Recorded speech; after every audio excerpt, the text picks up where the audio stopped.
Under the real sky, the truth still burns. Ancient voices in the heavens turn. As the raw rises where the stars align, restoring the wisdom lost in time. Two stars rose in the dawning light.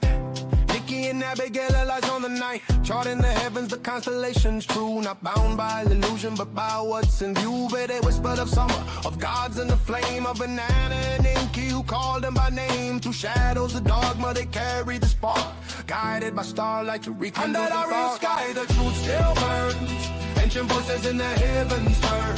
As there are rises where the stars align, restoring the wisdom lost in time. Under the real sky, the truth still burns. Ancient voices in the heavens turn. As there are rises where the stars align, restoring the wisdom lost in time. Yeah.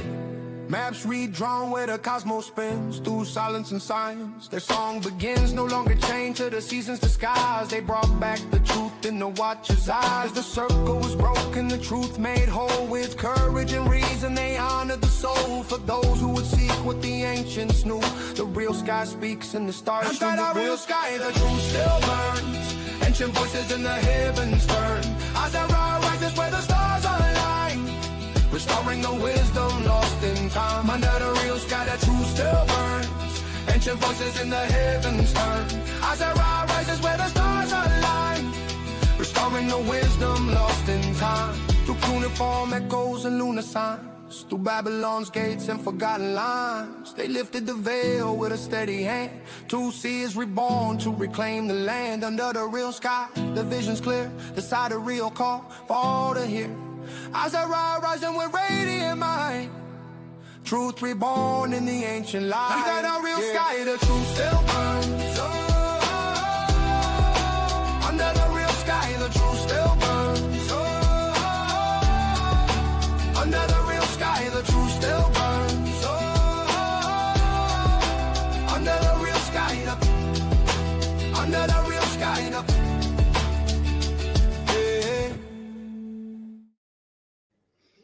I don't have it in me to just not dance. I'm like back here like,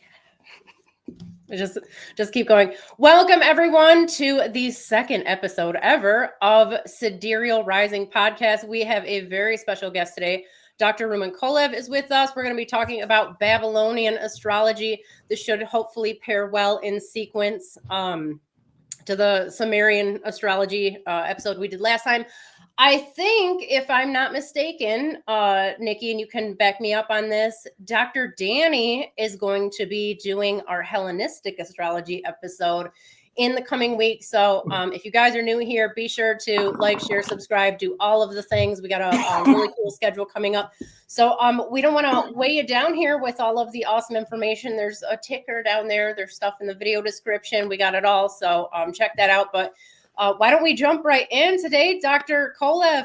We're so excited to have you. I don't even know like where to start. Niki, did you have anything? Did you want to?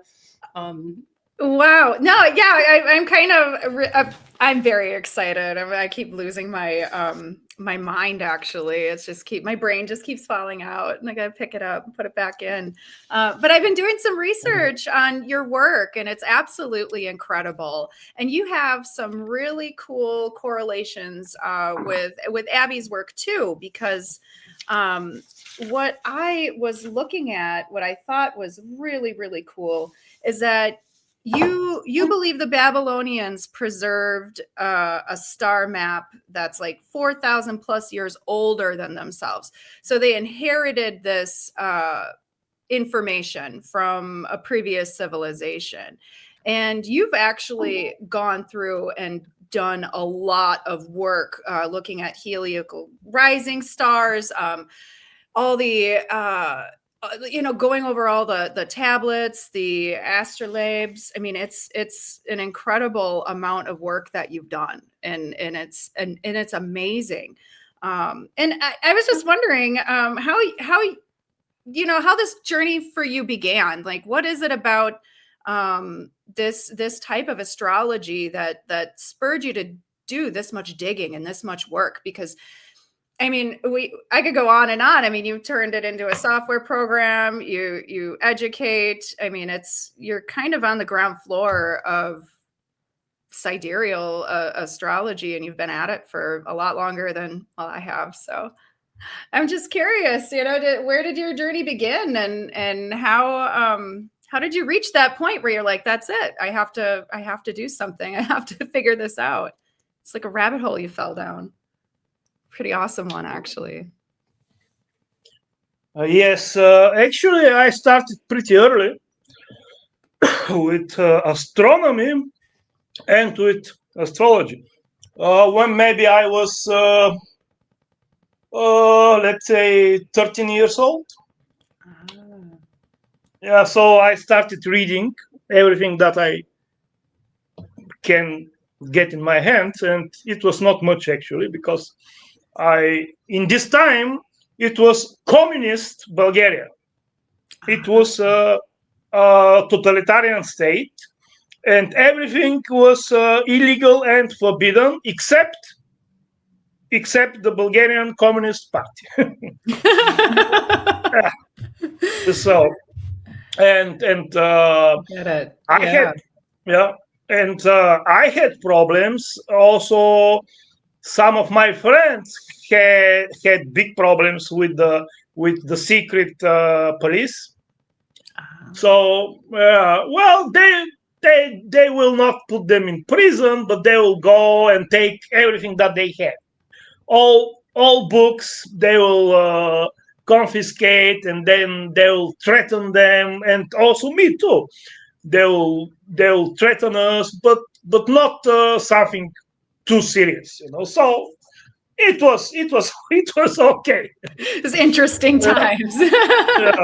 Very, very, very interesting, because actually in such times you can see who is who, right? Like you can see who is very afraid and who is not afraid, and you can see who has this real interest, so that to risk his status in society. So this was a real times, but it's okay now. It's okay too.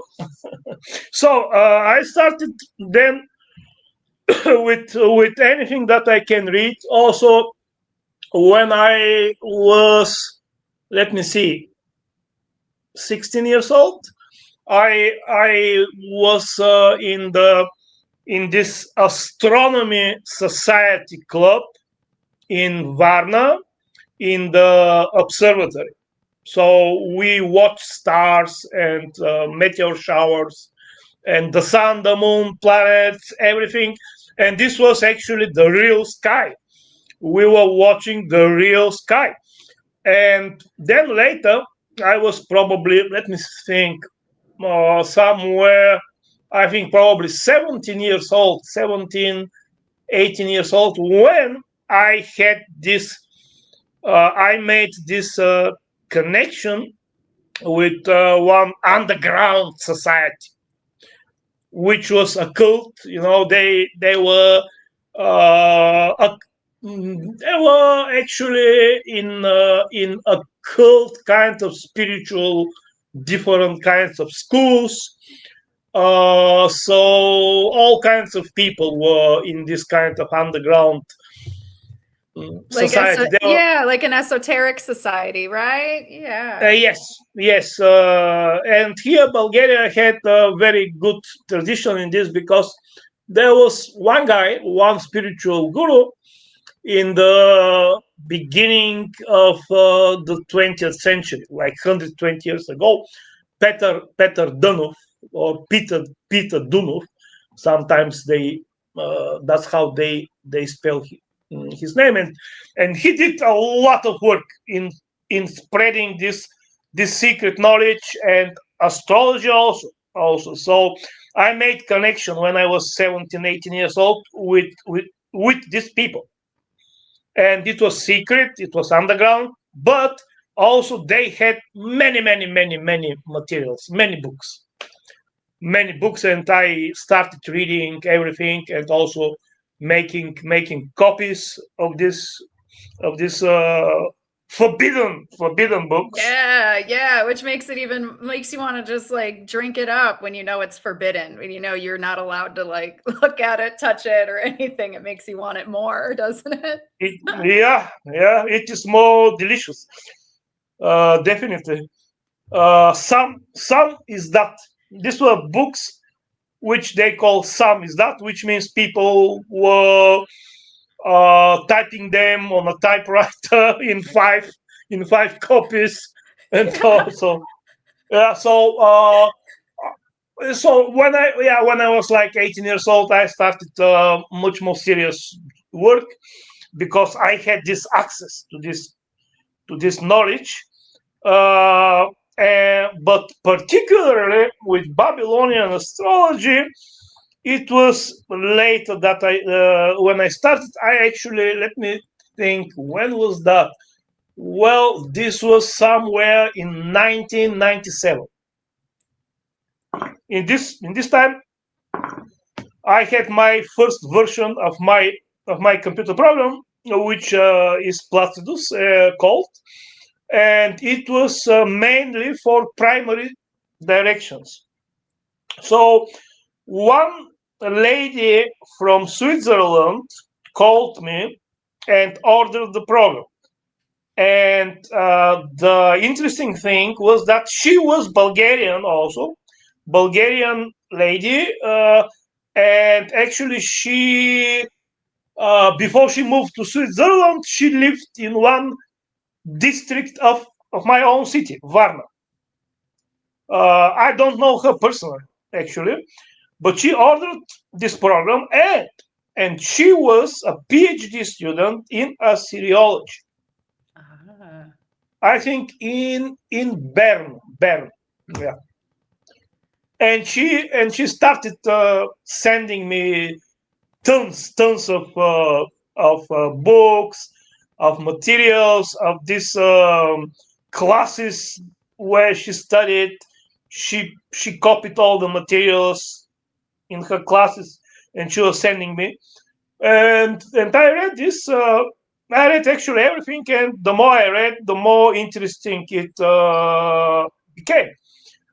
And then I started serious work on this. I started studying Sumerian, Akkadian in this time. So I learned a little bit, like astrological, astronomical texts. I can read. Well, I'll need time, of course, because you must check every sign, everything. But astronomy, astrology is much easier than to read Gilgamesh. No, Yeah.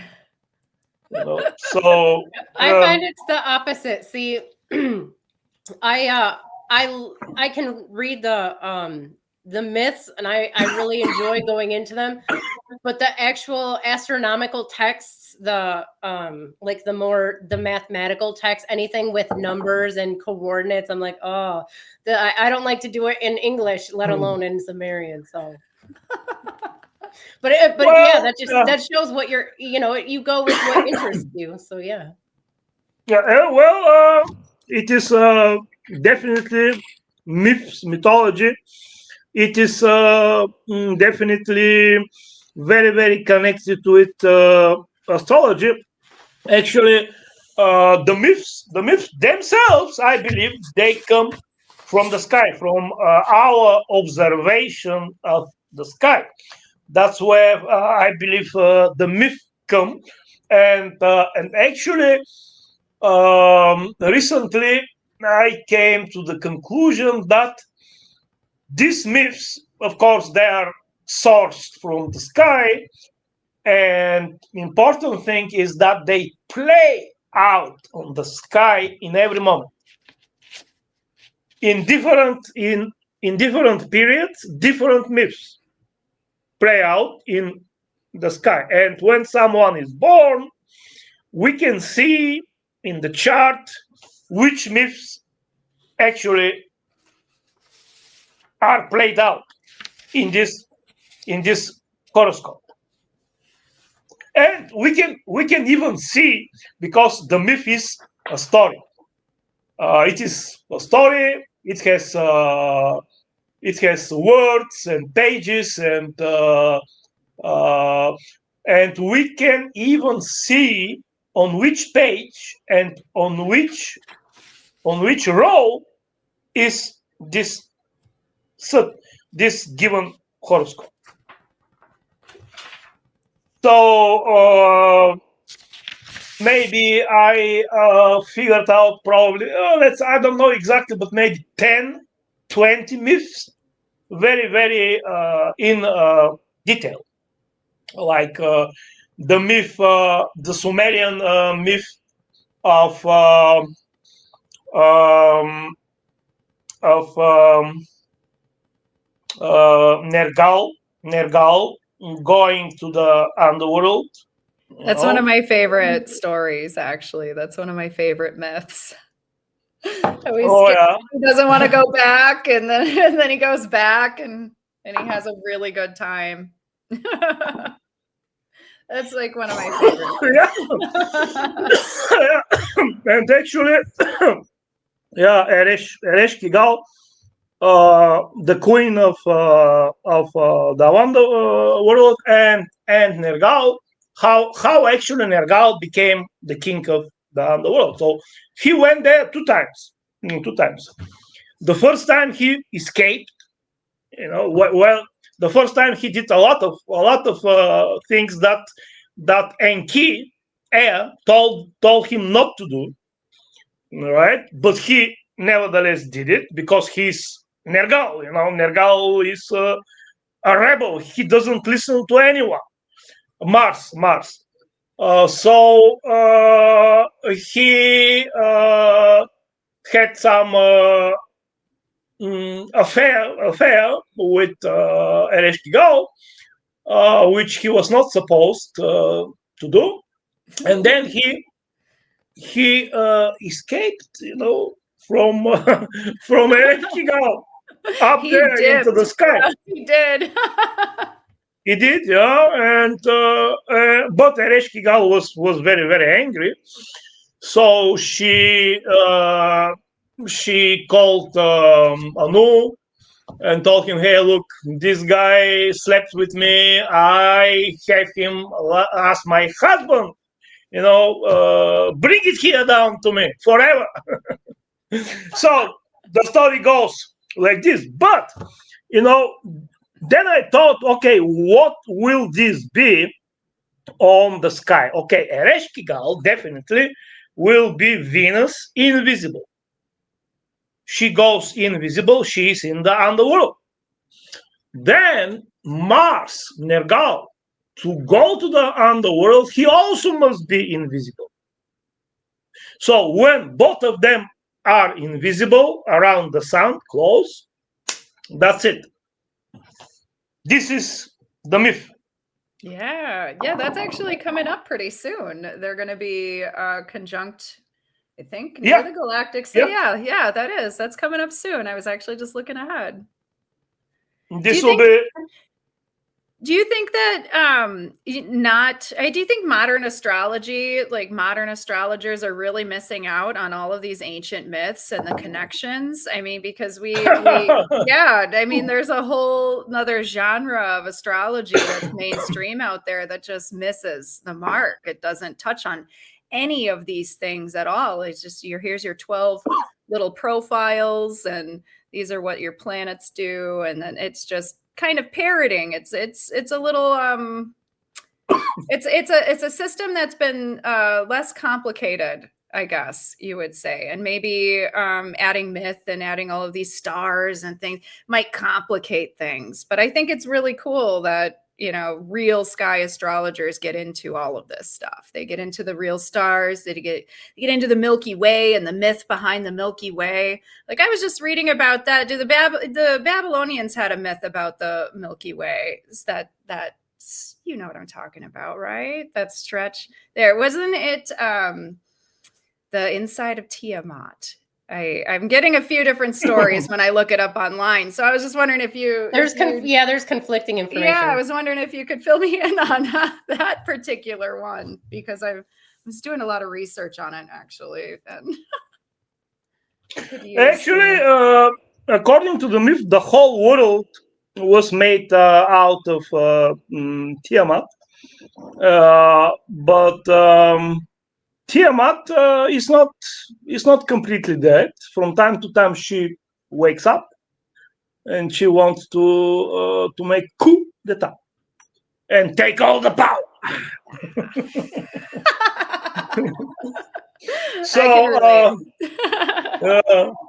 So my actually also look, in order to do this, to make this kind of congruence between mythology and astronomy and astrology, you must know very well mythology, you must know very well the sky, and you must know very well which stars, which constellations are connected with which divinities, with which principles, and with which myths, which is a lot of work, a lot of work.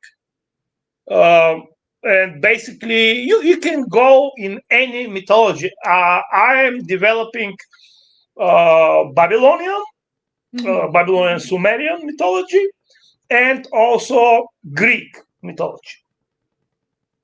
For example, one of my favorite myths is this about Hermes stealing the cows of Apollo. Yes, I love that story. He swipes all of his stuff, but he does something really nice. He sacrifices the best one to the gods, doesn't he? He sacrifices 2 cows. Okay. So, and also in mythology, you must have also some esoteric knowledge, because there are some details in mythology. There are some details, some numbers, which everybody is missing out. Yes. Yes, you're absolutely right. We have a few astrologers that we know that are numerologists as well, and it goes right over my head. Me too. It goes over my head. I know. So I admire astrologers that can do the mathing.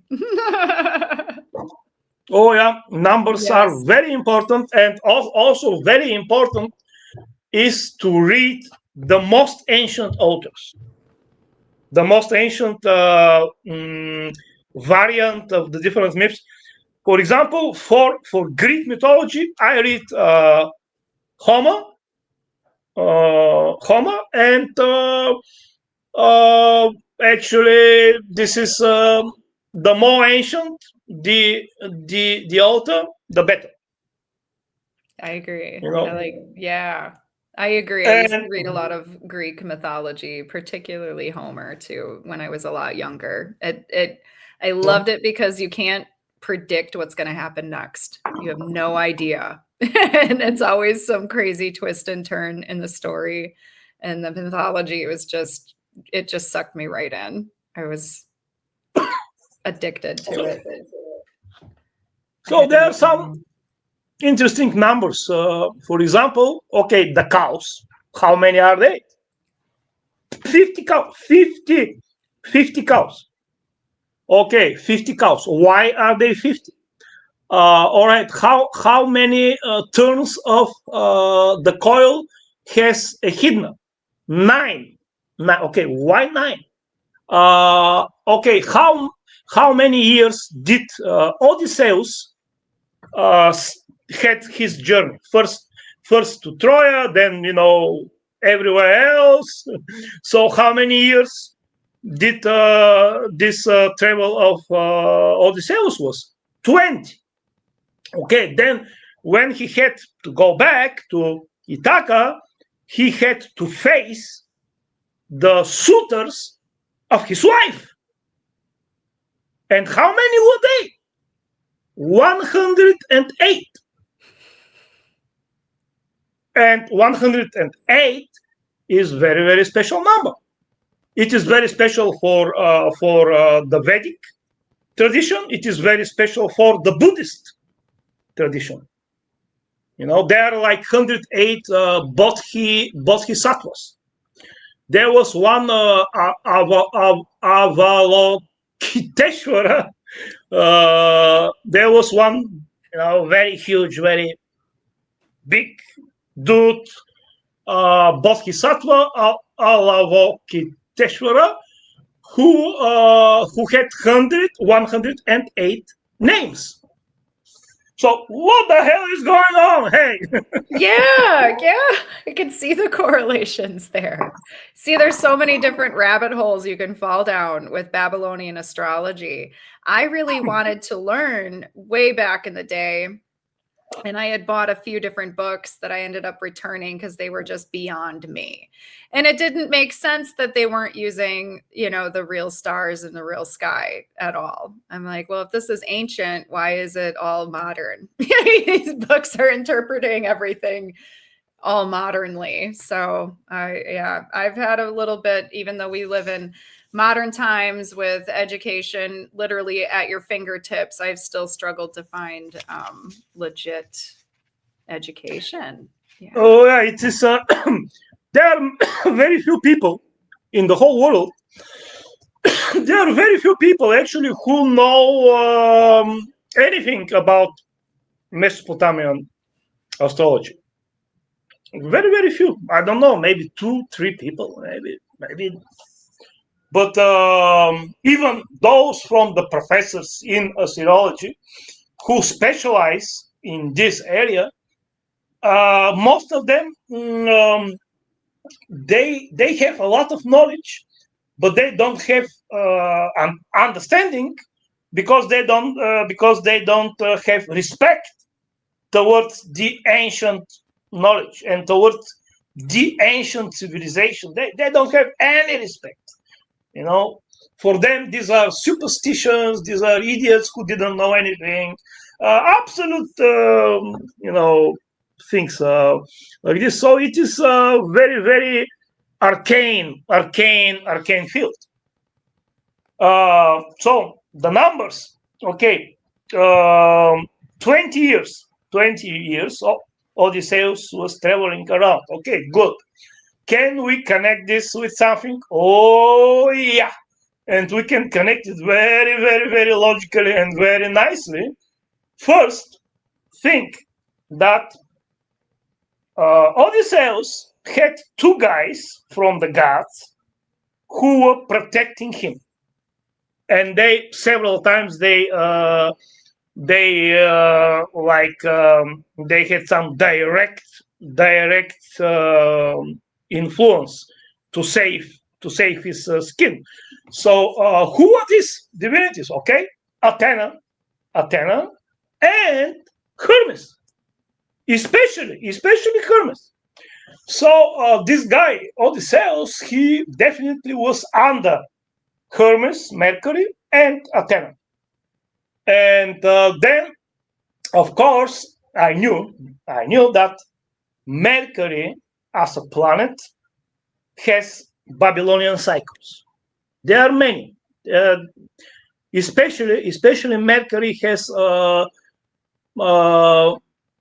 maybe many more cycles than any other planet because his synodic cycle, geocentric around the sun is very, very short, only about 116 days. So that's why he had maybe 10 major cycles, Babylonian heliacal cycles, which means, this Babylonian heliacal cycle is very, very simple thing. This means like, okay, you see today Mercury rising as a morning star in, let's say, Scorpio, okay? After how many years this will repeat? And one of these heliacal cycles is 20 years. 20 years. So it's all encoded in myth, basically, right? That's Yeah. why we learn the myths, because everything, all the information we need has been already encoded in those stories. And that's why we've spread them throughout humanity. We've had tribal people like spread these myths. That's the thing that's missing, I think, in modern astrology, is the actual real roots of where it came from and why we do what we do.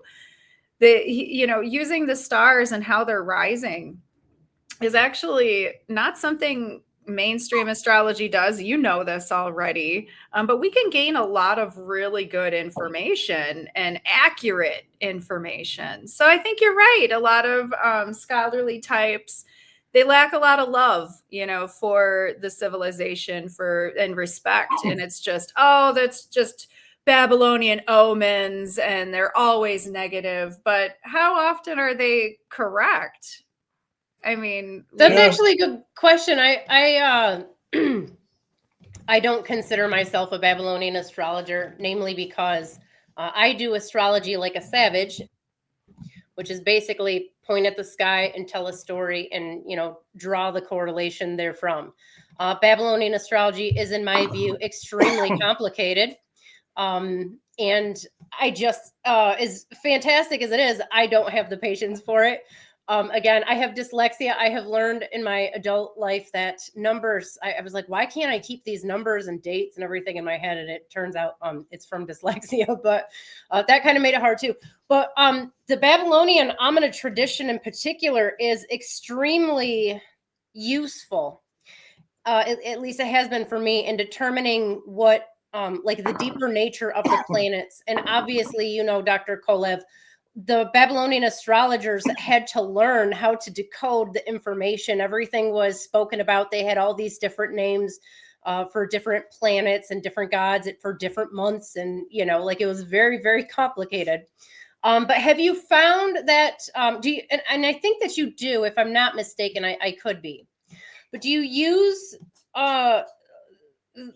like strictly some of the Babylonian omens? Do you take them at face value? I know a lot of them differ even by region, by period. You're going to get conflicting information.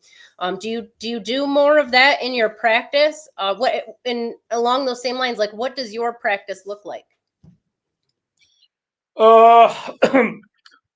Well, Babylonian astrology goes with observing the sky. Personally, observing the real sky. So this is something very important, because the planets, sometimes they don't have the same color. Sometimes they change color. Mars can be very red, but sometimes he can be yellow. Mercury, wow, Mercury can be anything. So the stars, when you watch the stars, every star has different color, and they are changing colors. They are changing colors in different sequence. Some slow, some fast. So people go and they read, okay, fixed stars, and they read,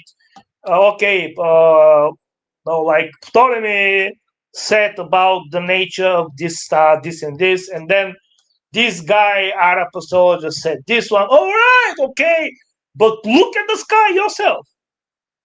So Babylonian astrology goes with observing the sky, and of course, I study the omina, and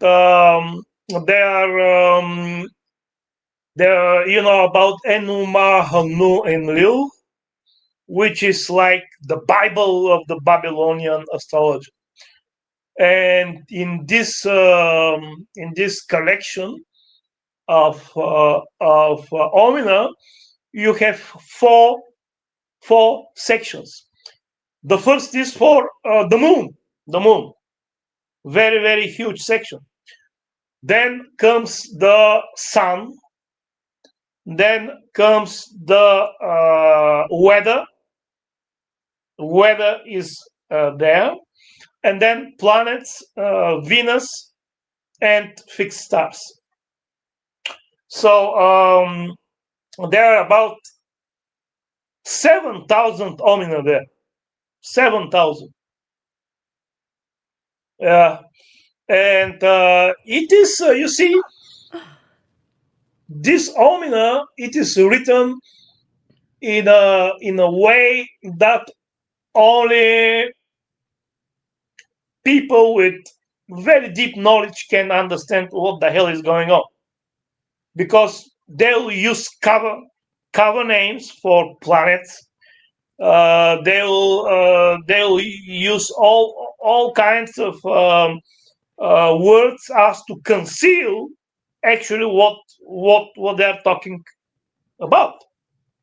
Um, so, like for example, let me figure something out. Well, like for example, Omen may say when the eagle approaches the field where you field of potatoes, or field of something, earth field. So when the eagle approaches the field, this will happen. What the hell is that? Who is the eagle? Who is the field? uh, in later times, they some not in Enuma Nuenlil, but in other collections, the priest will first write this, and then they will explain who is the eagle and who is the field. Later times. So if we're lucky. yeah, not all of them. So it does make it hard. Oh yeah.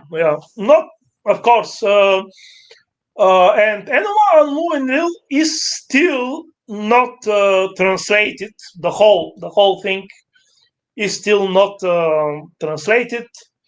I think maybe half or 2/3 are probably translated.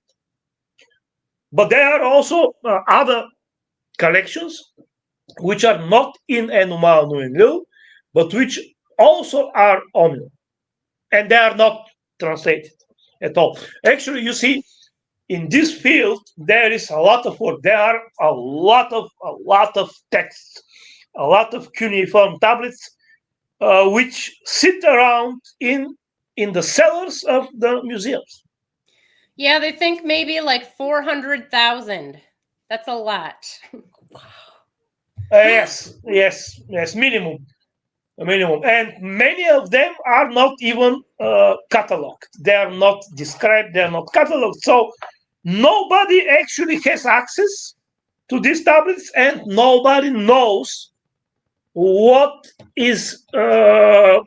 Nobody knows that they have these tablets. You must be professor in Brown University. Yeah. Which Brown University, it has tradition. You had there Abraham Sachs, you have there Pingree, you had there Otto Neugebauer, and now you have there Stiele, John Stiele.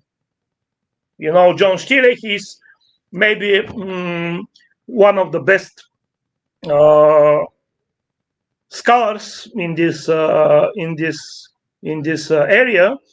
He is professor. He had undergraduate, I think, in physics, mathematics, and then he knows ancient Egyptian, Akkadian, Sumerian, everything. So he's quite a serious guy. And one interesting thing is that when my book came out in 2013, the Babylonian Astrology is called the book, the Babylonian Astrology, the calendar of creation. It came out in 2013, and then he, I think in 2014 or 15, he wrote somewhere that he will write a review of my book. Where is the review? Yeah. I'm still waiting. It hasn't I'm happened still waiting. yet. It's been a decade. What's that? What's the? Come on. Yeah. Yeah. So and Babylonian Astrolabe is not a samizdat. This is not a book that I published in some esoteric kind of book publishing company. No. This book is in the academic stream. So the professors in this field, they have to write a review. They have to make comments, but they don't have a clue. Well, I think a lot of that has to do with risking reputation. It's kind of a club, and if you don't follow the rules of the club, then you don't get the funding. So, I mean, I'm just assuming that's just how the cookie crumbles when it comes to our Definitely, educators. Definitely, this is the case. Yeah. You see, look, I must be grateful. I must be grateful because look what they did to Galileo Galilei, what they did to all these kind of people who were not agreeing with their views. They put them on the stake. Yeah, they got railroaded. They were done. If you didn't agree with the yeah. You were they cut you right out. You couldn't cut them right out of history though. We still know what they were up to. Yeah. So would you speak a little bit to some of your research and what you found? What is I can assume is the Elif, who is in our comments, assures everyone that it's an excellent book. I don't have a copy yet, you guys. I'm working on it. I'm in Russia, and I'm not confident that anything will actually get to me. If you mail a letter here within Russia, you're looking at maybe 6 months just to get the letter, and that's maybe you just maybe won't even get it. So I think I'm gonna wait to get it transported by hand sometime this coming year. But anyways, could you tell us a little bit about what you found? Because it is quite astonishing, and probably, again, what Niki was saying, probably why they don't necessarily want to take a closer look, because if they have to admit that you're onto something, obviously that makes them not look as good. Oh yeah, look, they have taken a very, very close look. I believe it. They have read the book word by word, and if they could destroy me, they would have done it already. But they cannot. Well, yeah, that's the thing. They cannot. So that's why they have this dilemma, either to say, okay, everything here is great, Rumen Kolev is right, everything is as he says, so we must reconsider everything in not only in astrology but also in history of science. Because Yes, you're absolutely right. Yeah, and I don't know what the problem is and why we can't just correct it. That's the thing that bothers me the most. Like, what is it holding back these scholars? It can't just be funding. It can't just be reputation. It may go a little bit deeper than that, possibly. This is a great factor. Prejudice, funding, this danger of ostracism, but also brainwashing. They were brainwashed, and it is. I know personally several Assyriologists, professors, and they know Sumerian, perfect. They know Akkadian, perfect. They have spent 20 years reading, studying. They know everything, And one example, there is one divinity in the Babylonian pantheon, very, very interesting divinity. It is called Nin Gish Zidda. Nin Gish Zidda. Nin is like divinity. Nin, divinity. Gish is tree, oud, tree. Okay, then with Zidda, it becomes more complex. How do they translate this name? They translate this name, the divinity of the good tree. The divinity of the good tree. Does it tell you anything? For me, this tells me nothing. What good tree? Are you crazy? What kind of good tree are you talking about? And this divinity in the iconography has two snakes coming out from his shoulders, like this. And and I talked with these professors. They knew everything, of course. And I told them, okay, what do you think about this name here? And they tell me what is accepted, the divinity of the good tree.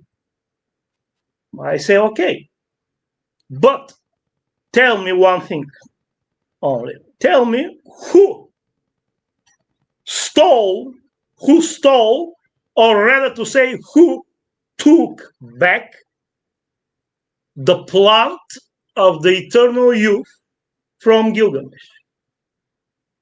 Because Gilgamesh, he goes on his journey, he gets the plant of the eternal youth in his hand, and then he travels back to Uruk, to his city.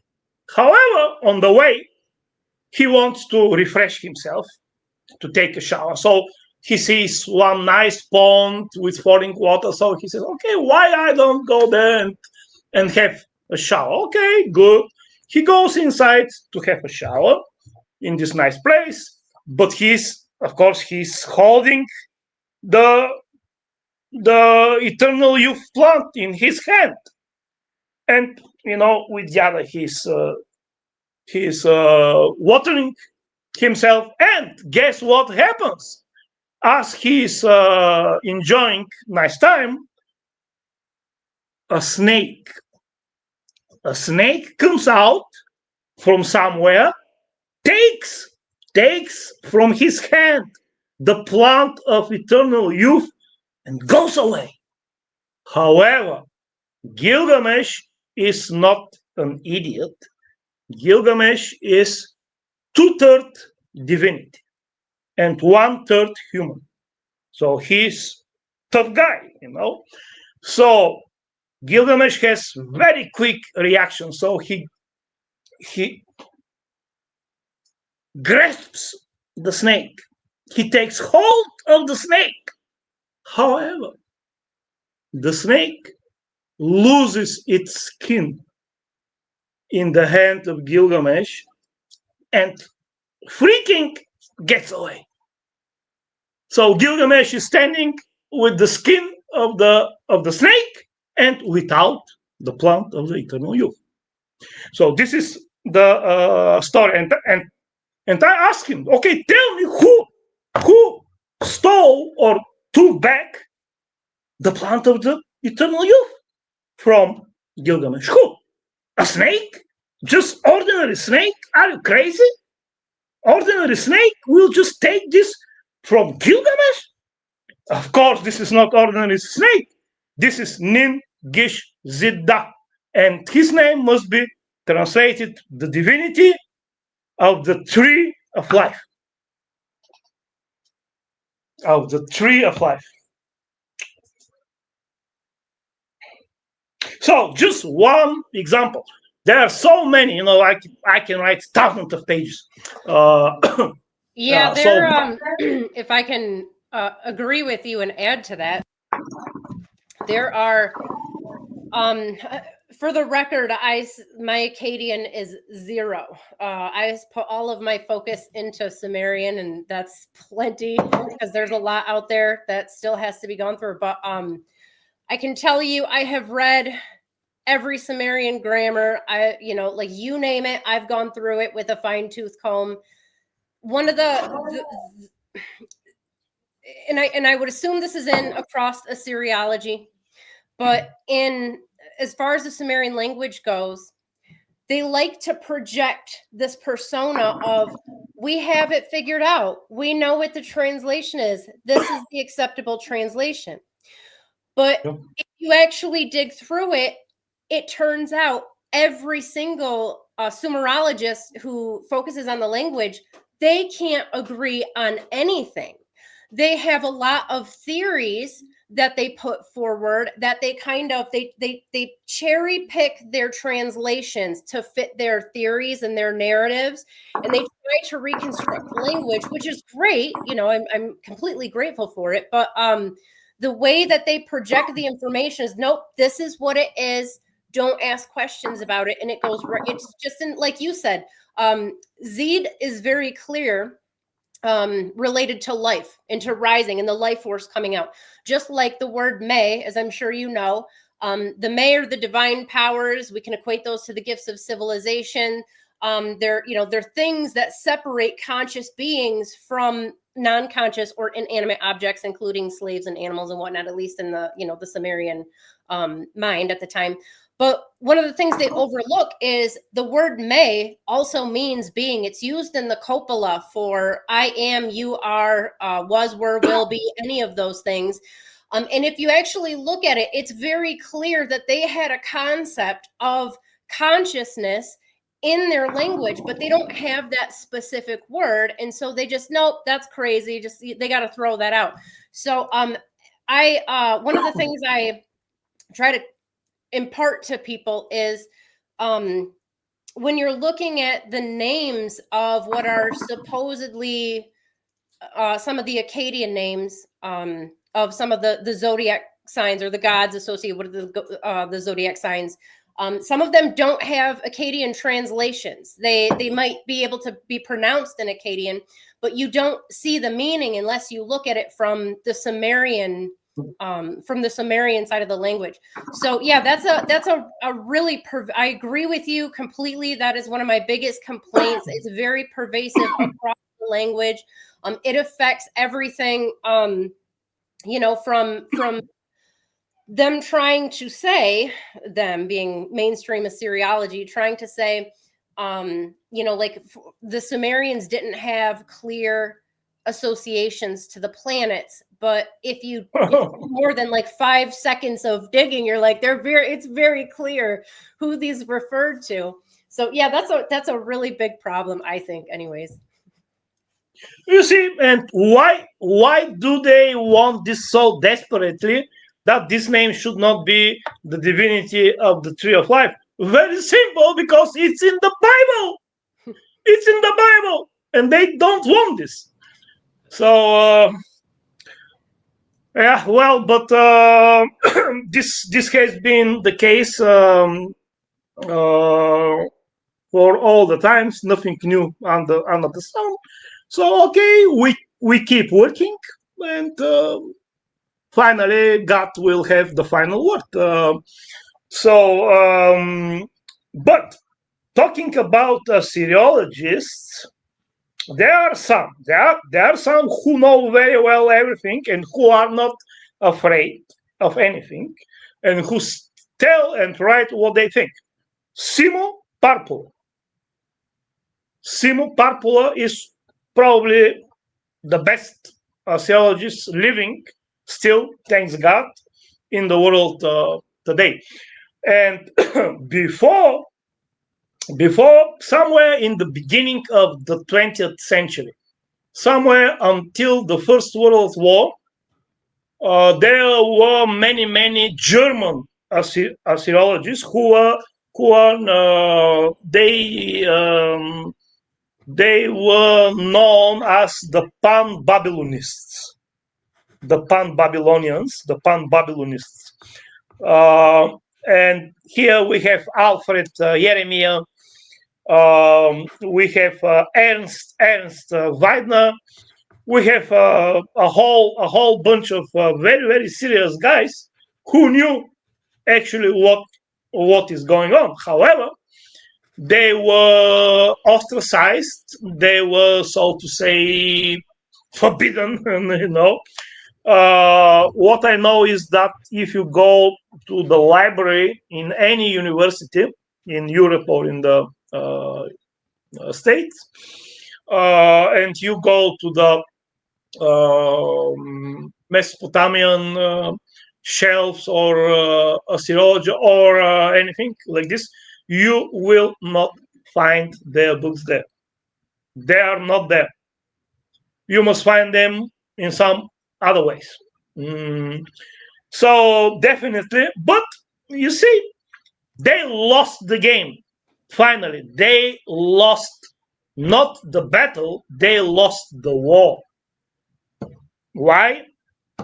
Because first they must give answer to my book. And they cannot. So they lost the war, but it is just, it's just, we need some time. This to sink in, maybe 20 years, maybe 50, who knows? But finally, this will be settled for many years to come. So Babylonian astrology, what I believe is that astrology per se is not a historical process. It is not something that people figure out, and one guy figures out this, and then another guy figures out something else, and they, do the whole system. What I believe, and I am absolutely sure in this, that astrology is born when the first human was born. Astrology is just a way of thinking, a way of looking at the world, that everything is connected, that all this science, this phenomena on the sky, they mean something, and they are science for something. And that behind this material world, there is the real world, which is the spiritual world. And higher and higher and higher, there are these principles which are in the basis of the whole creation, which they call gods, but we can call them principles or divinities. Yes, gods too, or the names of God. Like in the Babylonian Astrolabe, we have 36 constellations. Like there are 3 concentric circles, and they are divided in 12 parts. So 3 circles divided each in 12 makes 36. And these 12 parts were the months. Nisan, Iris, Siman, Dus, all the 12 months. And for each month, we have 3 constellations. One is appearing in the north before the sunrise in this month. So every month from the eastern horizon, we have 3 constellations rising heliacally. This means that they appear for the naked eye. Every month we have 3 constellations rising, one from the north, one from the center, and one from the south of the eastern horizon. So we have 36 constellations rising, and we have 36 setting. So altogether, how many? As many as the Kabbalah is talking about, 72. Oh, glad I didn't have to do the math. Okay, thank you. The Kabbalah. Yeah, we talked about the Kabbalah's connection to astrology, and we weren't able to really put it together. We were told there was no connection. actually. Oh, Clearly, yeah, sure. clearly there is. Yeah. Clearly there is. You know, in my Actually, opinion. absolutely. If we can take this 36 rising constellations and the same constellation setting, we can take them and we can eventually correlate each constellation rising or setting with one of the names of God from the Kabbalah. Definitely, I have not done this research because I do a lot of other research, but this is absolutely possible. And the Babylonian Astrolabe is this text that I'm telling you now. This three concentric circles and these constellations rising hierarchically. And actually, what I did was something very, very simple, something that anybody, literally anybody could do. This is just because in this text you have 12 constellations rising in north, 12 in center, 12 in south. However, because of the precession, the stars are moving on the horizon, and in different epochs they rise from different places. A star which rose from the center of the eastern horizon, like 3,000 years ago, now can rise from the north, and vice versa. So it is very, very simple. Like you just compute when this text made astronomical sense, when this information was true, and when you make all the necessary computations, which I did in this book, you will see something hard to believe. Which when I first realized this, when I first made this research and I saw the results, I said, no. There must be a mistake here. This is absolutely crazy.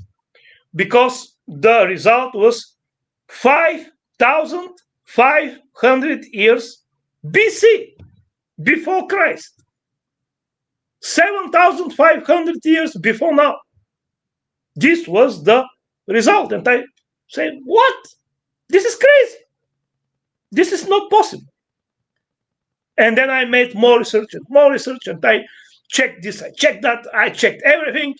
The results stayed the same. So, but why nobody did this very, very simple thing? Well, because they are programmed. They are afraid. They are scared. I agree. It has to be that. I often wonder, I meditate on that a lot, like, because I do a lot of research myself, and you have to, because all the astrological books are giving you the wrong information. It's all in tropical, it's all in a tradition that, supposedly has been claimed that Ptolemy invented, which isn't real. That's not true. Nope. Not at all. He was using the real sky when he, was practicing. But yeah, I often wonder, where and how the split, happened. And it was a slow burn to astrology and astronomy, separating those two. And I think a lot of people can't get out of that mindset that science and spirituality are actually, intertwined. They're in this mindset where it's separate. Like, if you can't scientifically prove it, then it's not real. That's like that. That's the mindset I live around in my country. So there's not a lot of openness to interpretation. And I think that's a lot of the issue with astrology. It gets shunned, and it gets poo-pooed on because it's supposed to be this fake thing, and I think it's really sad that it's gotten to this point where people are using it not to prophesize, not to look ahead, and not to understand the current, energies that we're living under right now. It's kind of sad. We have there's this really cool Thunderbolt project Abbey turned me on to, and it's these guys who are studying outer space and electricity and how these planets and their influence work on our planet. And they're not astrologers by any means, but it helps to make, sense of things. So yeah, regardless, I'm just really happy that it's all getting figured out. And you're right, it is going to take some time. It takes a long time to undo these types of knots that history's made, that they've produced. I do have a question for you, though. In Babylonian astrology, you had mentioned that they talk about a lot of the color of the stars, the brightness, whether it's red, whether, is there a system to that? Somebody new who's looking at the sky, if you see it brighter, does it mean something different for each star? Does it, if I see a star, that's a different color, like, what type of meaning does it normally have? I mean, is it different for each section of the sky? I'm just curious. Well, That's something I got to explore. You see, the Greeks loved to put everything on paper and to make everything known to everybody. The Babylonians did the opposite. They would hide everything from everybody. So you will not find a treatise where you'll be like every case will be explained and then every color of every star. No way. It is just spread out here and there information that you must gather. Too, yeah. And then you must put everything together. That must be in congruence, in agreement with the whole system of ancient astrology. So it is the process is like this. But what you said about the modern age, yes, the modern age, starting somewhere from the second half of the 18th century, let's say 1750, starting from this moment, actually, the Western culture became very materialistic. They said, okay, there is no God, there is no divinities. Everything which really exists is only material stuff, material. Nothing else exists. And actually, this kind of worldview developed with time, and it came to the point that actually this kind of worldview, materialistic, denying any spirituality, denying any spiritual side of the universe, denying God, actually this worldview became dominant. And what it did, it robbed the people from the magic of life. The magic of life was gone. Because, something happens to someone. Let's say somebody, some terrible case, somebody loses his whole family in an accident or in some kind of bombing. There's so many wars going on in the whole world. So something like such case happens. So what will these people tell this guy? Okay, the guy will ask, what the hell happened? Why this happened to me? What will they tell them? They will tell them, okay, this is just chance. This just is that the trajectory of the rocket was like that, and you see, they don't have answers. They don't have answers. And people who are in this state of mind, their life is empty. They don't have spiritual development because spirituality does not exist for them. Everything is chance. So this is a very, very serious thing. But of course, this is what God wanted for this period, and this will not be forever. Definitely, nothing is forever. But this is how I see this kind of, like in the ancient times, people who were very spiritual. They were absolutely convinced in the existence of the spiritual world, of God, and they knew that every phenomenon, everything that happens on the sky, everything that happens with them personally has very deep meaning. And behind this, there are spiritual forces. So, yeah, talking about the tropical and the sidereal zodiac. Okay, the tropical zodiac, which is fixed to the cardinal points, the equinoctia and the solstitia, right? The two solstices and the two equinoxes. This kind of tropical zodiac is very, very old. Actually, this is not Ptolemy. There are several Greek astronomers, like Hipparchus is there. Also, there is Geminus, Poseidonius. There are a whole bunch of Greeks who lived before Ptolemy and who wrote about the tropical zodiac. But this is not the only thing. The tropical zodiac actually was also in Mesopotamia. There is one text, astronomical text, Mu Apin. Mu means star, and Apin means plough, that you tilt the earth. Plow. Plow. Okay.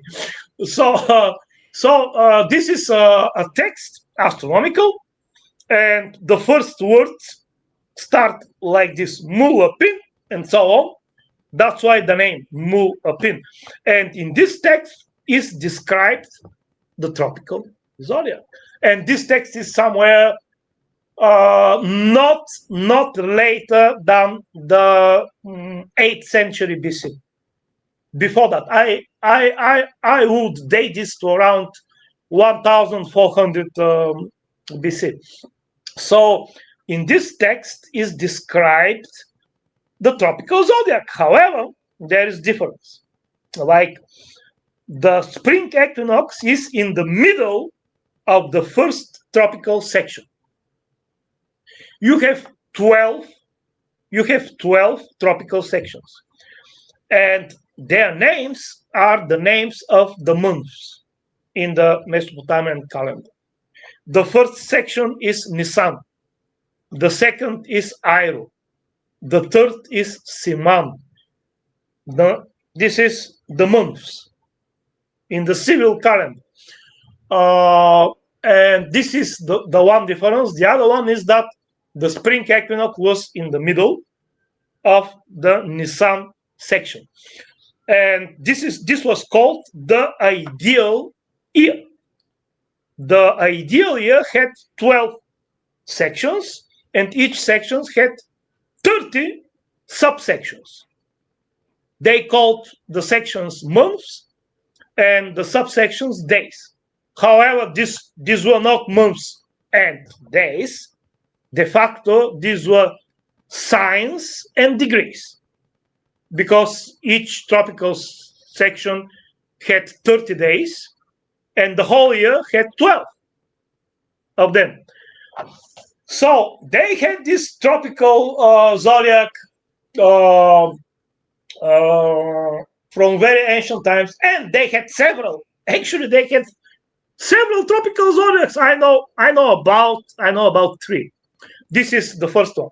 The second one is the one described by Ptolemy, like the spring equinox, the beginning of the first section. And then the third one is very, very strange, actually. It is, I I call it the zodiac of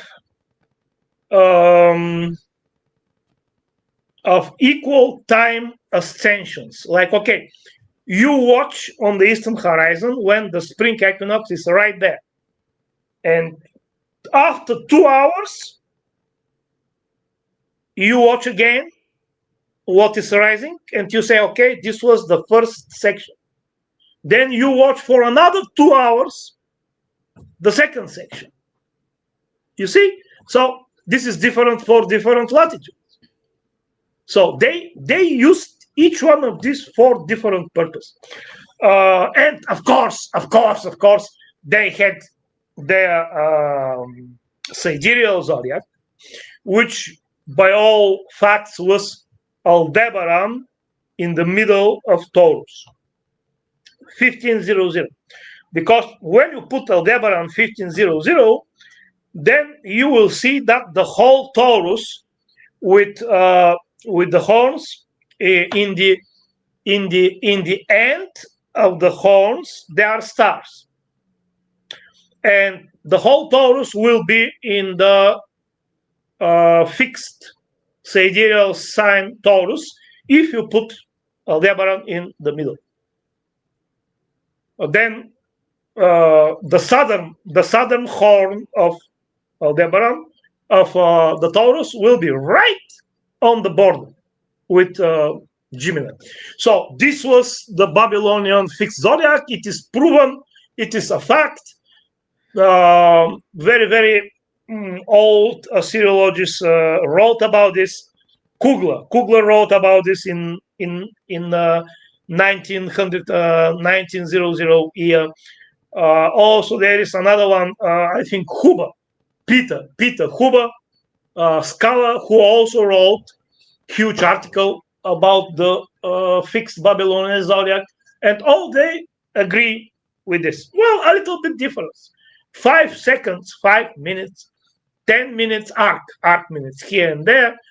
But it is the case that they used many different zodiacs. Of course, the sidereal was the main zodiac, and this is a fact actually. That makes a lot of sense that there would be a lot of different variations of practice of astrology, considering there were many different cultures. We're not just talking about one little group of people and the rest of the world was empty. That knowledge spread out, and obviously the people played with it and created many different ways to use it. Plus it took place over thousands of years too. Was there evidence that the Babylonians, that the ancients knew about precession and knew about the way the earth was moving? I mean, they tend to have a lot of knowledge base. I would assume that they knew about the earth and how it moved, and it moved around the sun. I mean, do we have any evidence, or have you come across any texts, anything that solidifies that view, that thought? The precession, I believe that they knew about the precession because there are several different systems according to which they computed the length of the day, of the light. They computed this, and in order to compute this, they must know where is the spring equinox in the fixed zodiac. And we know for sure from the texts that they had at least minimum 3 systems. One of them would put the equinox in the 15th degree of Aries, which is about 900 BC. 900 BC. So they had another system which would put it in the 10th degree, and the last system that they had was putting it in the 8th degree. Actually, this was not the last.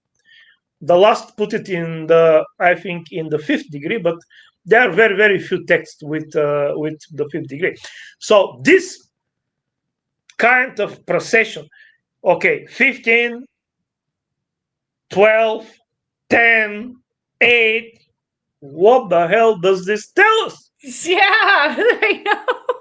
Yeah, and also you Make must an adjustment. Yeah. you must consider also that the texts with the 15 degree were the oldest, and with the 8, the most recent. So everything is clear.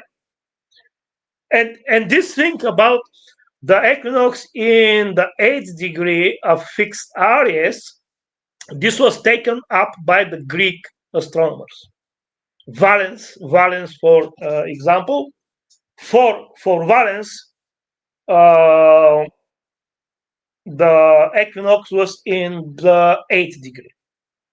He just worked with this kind of algorithms, with this kind of books that they had from this last Babylonian system.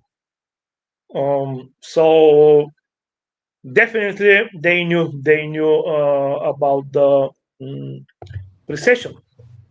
And Now, what else? what we probably don't know is what they used each one of those different systems for. So you said they had different, at least 3 different systems that they used for keeping track of the stars. Do we know like why they had a few different systems and why it wasn't just the sky? I mean, Well, they had to know where is the spring equinox, because they wanted to compute how long is every day, how many light, how many hours is the light. They had to know this, so that's why they needed to know this. But also one thing very, very interesting is that they had also something which later, which like in the 19th, 20th century, was known as like this table of houses. Table of houses. From this table of houses, by the right ascension of the MC by the meridian, you know what is rising on the ascendant. These were called table of houses. Right now everything is with computer, but 50, 60 years ago, astrologers were using this table of houses. And the Babylonians, they had table of houses. They could compute the ascendant. and and this is dated to around around 800 BC, 900 BC. I write about this in my book Babylonian Astrology. So they could compute this. Also, they talk about this mainstream scholars and some other people talk about this, that Babylonian astrology was not horoscopic astrology. And what to say about this? This, you must be crazy. You must be absolutely crazy to believe that for the Babylonians it did not matter what is rising on the eastern horizon. Are you kidding me? Come on. Everything was important. Yes. Everything on the sky was important. And if they are telling me that it didn't matter. Somebody is born when Jupiter is rising on the eastern horizon. Somebody else when Mars is rising. But it didn't matter for them. Are you serious? Come on. A really big point of contention for me. So a lot of my work goes into trying to, I mean, I can't prove it because I wasn't there, but at least bring more of the Sumerian astrological information that's encoded in myth, just kind of shed more light on that and make that more, and I can't make it mainstream, obviously, but to definitely at least acknowledge that something was probably going on prior to the Enuma, Anna, and Lila, like before that. So I have no difficulty believing that the Babylonian astrolabe that you write about, that it could be dated to, you said 5,500 BCE. I have no difficulty believing this. So one of the issues that seems to be a justification or is an excuse, I'm not sure how we would define that, but there's this idea in, again, mainstream Assyriology, that if we don't have a text that says something was happening, then it must not have been going on. So prior to, and I think I'm being generous when I say that some Assyriologists will at least entertain the idea that in the Gudea cylinder seals that it's mentioned that Nisaba is basically doing astrology. She's doing astro augury. Oh yeah. A lot of people are like, nope, that's definitely not astrology. But okay, but the ones that at least give you that, they like to say, so a lot of the divinatory practices in Babylon can be a lot of the practices in general can be traced back to the Sumerian period. I mean, we can see that with a lot of the bilingual glosses, but they like to make it sound like, well, if again they weren't writing about astrology in the old Sumerian period, they must not have been doing it. But technically, humanity has an entire history prior to 5,000 BC. And if we're to follow that logic, then nobody was singing, nobody was cooking, nobody was dancing, there was no poetry, there was nothing, because the proto-cuneiform texts we all have are all numerical for the most part, as you probably know, I'm sure. They're all related to, it's all administrative text. It's receipts for, how many sheep did, so and so get. And so they like to make it sound like a lack of writing, that basically is proof that they weren't doing a certain thing, which I think is silly for the reasons I just mentioned. But yeah, so I have no doubt that the astrolabe that you translated it, right? Am I reading that? Am I hearing that correctly? Yeah. That's what I thought. Okay, yeah. Additionally, I don't, I mean, again, and I don't have proof, but I don't think it's hard to believe that people have been doing some form of natal astrology in whatever shape that may have taken for maybe hundreds of thousands of years. We don't know. Nobody could know for sure. But I do think that, I do think there's a lot more evidence. I think it's really a shame that a lot of mainstream Assyriologists just they can't open their mind, they can't open their eyes to things. Fortunately, there's people like you out there who will put some of this information out. I would imagine you're not worried about your reputation, otherwise you wouldn't have ever written your book. So it's the information is starting to get out there slowly but surely. I'm worried. I'm worried about my reputation. Yeah. Over there. Oh, okay. I gotcha. And these guys, and I had a lot of kind of how to say, like kind of stories with some of the most famous scholars in astrology, personal stories. And these guys, they outwardly should be dedicated to the truth, which is God. God is the truth. And if they are hiding information, if they are lying, they are in very big trouble, very huge trouble. Yeah, I agree. We do answer to a higher power. I believe that. Oh yeah, definitely. There's a lot going on the other side that we just can't see and talk about. It's like, the amnesia, it's just so thick. Some of us can still remember a little bit. Just a little bit. Oh yeah. So to tell you about this table of houses, that the ascendant was actually important, and that they, of course, knew about this.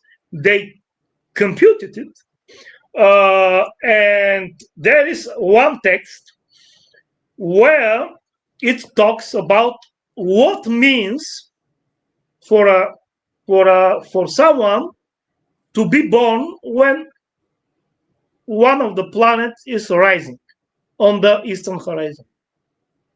There is such a text actually, which describes omina. Like they say, okay, if a child is born when Jupiter is rising, his fate will be he'll be rich, he'll be famous, and so on. So when Mars is rising, and this and that, and they also had combination. When one planet is rising and another is setting, one is on the ascendant, the other is on the descendant, and they had combinations of these two, and I'll tell you which is this text. Okay, Yes. so everybody can check it. So Abraham Sachs published one big article called Babylonian Horoscopes in 1952. I think this was in the Journal of Cuneiform Studies. And in this article, in the end, there is one appendix called Appendix 2. This Appendix 2, the second appendix, is for one text which is known as AO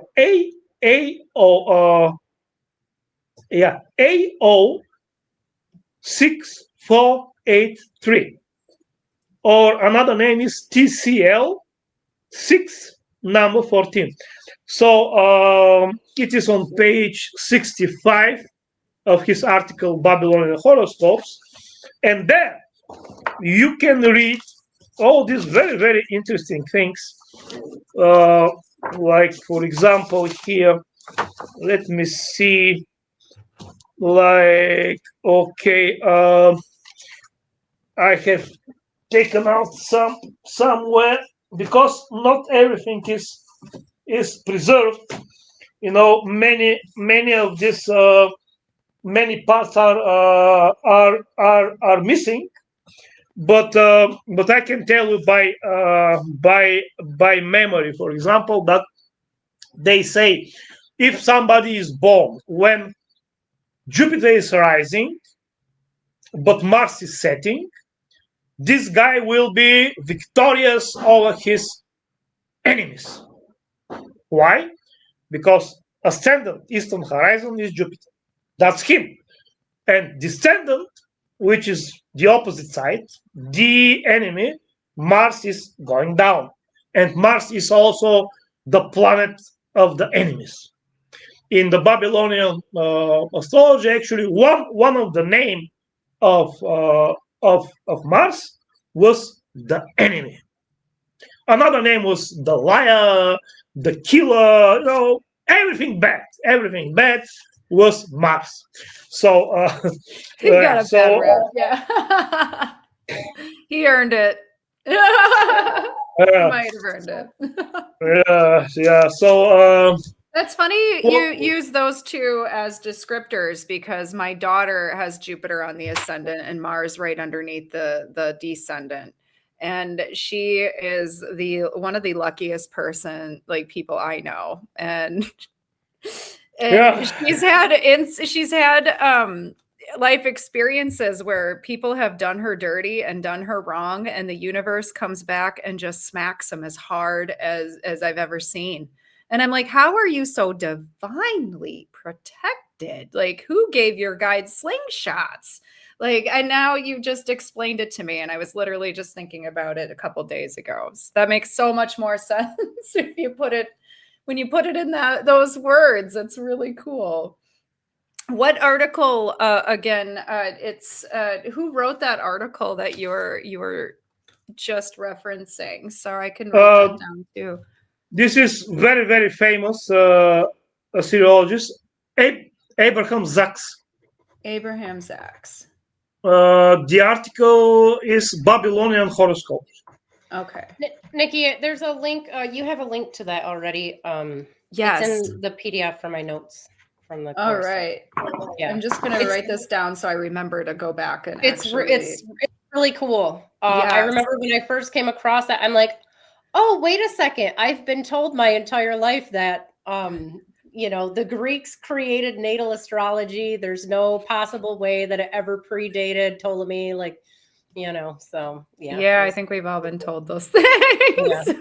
We're finding out, we're digging a little bit more. Yeah. I have a question for you, Dr. Kolev. We have that really cool comet flying through the sky right now, 3i Atlas. And Is it a comet? Though, is it? I know. It's really interesting because we were having a light discussion about what would the Babylonians say about this comet and its trajectory and what it would mean. And I'm just curious what you think. What are your thoughts? I mean, if you don't mind sharing.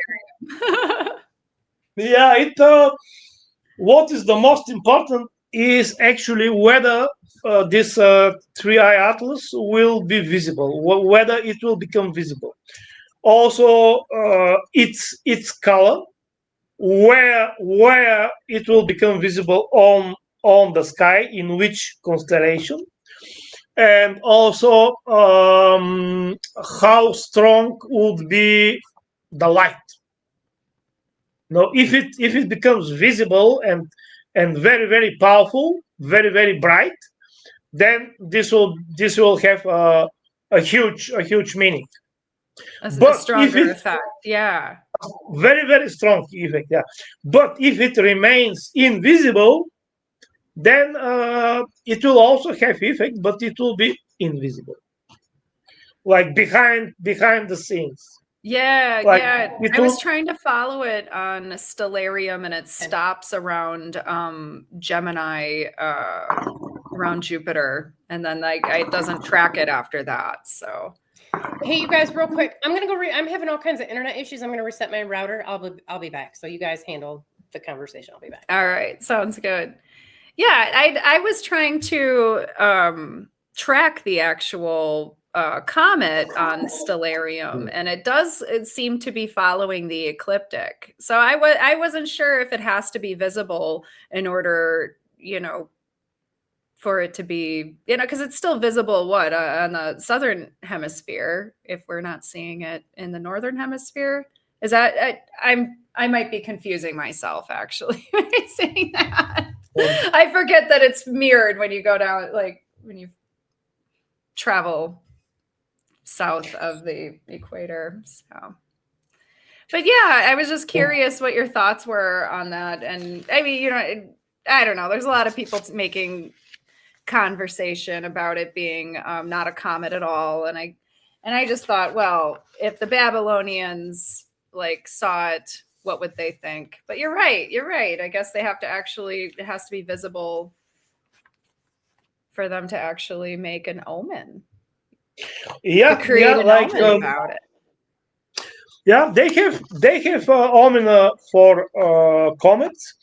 They have omen for meteors also, and it dependent in which constellation it will be seen and how bright it will be seen. So it will be it will be something connected with the constellation. So, for example, if a solar eclipse, let's say, but also this is also valid also for comets and for meteors. If a solar eclipse happens, there is one constellation which is the divinity Ninmah, which means the mother goddess.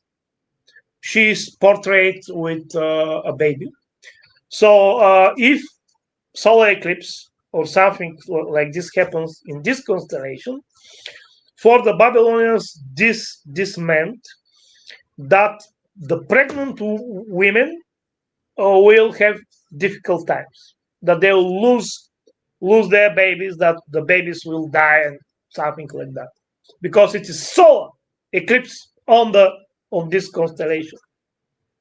And they had one constellation which they called death, dying, death. And when solar eclipse happens there, then the omen was that everything will thrive. There will be a lot of cattle, a lot of fish, a lot of babies, everything. Why? Because the death was, annihilated. So this is very, very kind of logical thinking. But I want to go back to this text that I told you about, Abraham Zach's Babylonian horoscopes, the second annex. And for example, look what kind of interesting omena you have here. If a child is born when Jupiter comes forth and Venus sets, it will go exceedingly well. There's no with that man. They meant okay, but his wife will live. Venus setting, Venus disappearing. All right, Venus disappearing, wife disappearing. Very, very simple. Okay, when I said, when if a child is born when Jupiter comes forth and Saturn had set, it will go excellently with that man. His personal enemy will die. Saturn. Yeah, it's very specific. Yes, I like that. I need specifics. Well, and okay, if Jupiter is rising, if Mars and Mars is setting, he will be super. His enemy will be defeated. Listen to this. If a child is born when Venus comes forth and Saturn, wait a minute. If a child is born when Venus comes forth on the ascendant, it is meaning, and Jupiter had set on the descendant, his wife will be stronger than him. You like that? She'll be carrying him on her back. Bossing him around. Hey, make me a coffee. Hey, where's my beer? Buy me some. So and okay, there is one question here. Someone who is smart guy or smart gal, they may say, okay, look, what is here actually is not rising on the eastern horizon. It means heliacal rising, which is different thing. Heliacal rising means when a planet or a star becomes visible for the first time after conjunction. So it is different from ascendant. But I have already answered for this, because in the very beginning, in the very beginning, all right, let's see where it is. In the very beginning, it says, if a child is born when the sun has come forth, then it is missing the other part. But okay, here they are talking. What is the meaning? What is the omen? If a child is born when the sun is coming forth, and the sun doesn't have heliacal rising. Right. Exactly. So you see that. So some of it might be misinterpreted, right? Some of it might be Well, that goes back to somebody decides what it means, and then you're not allowed to question it anymore. You just got to run with it now. So it is, the Babylonian astrology. I think the Babylonian astrolabe, it has several kind of levels, of astronomical information, and this and the place of the constellations in the paths, because they call this path ways, path to go, like northern, central, southern. So this is how they order the constellation rising on the eastern horizon, from which place. This is definitely from 5500 BC.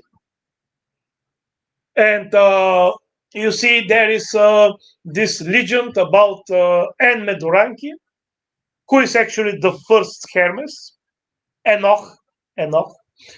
Uh, and the legend says that he was the priest king of the pre-diluvial Sipar. Sipar is was a city in Mesopotamia dedicated to Shamash, the sun. However, here they talk about Sipar before the big deluge, the deluge, antediluvial, and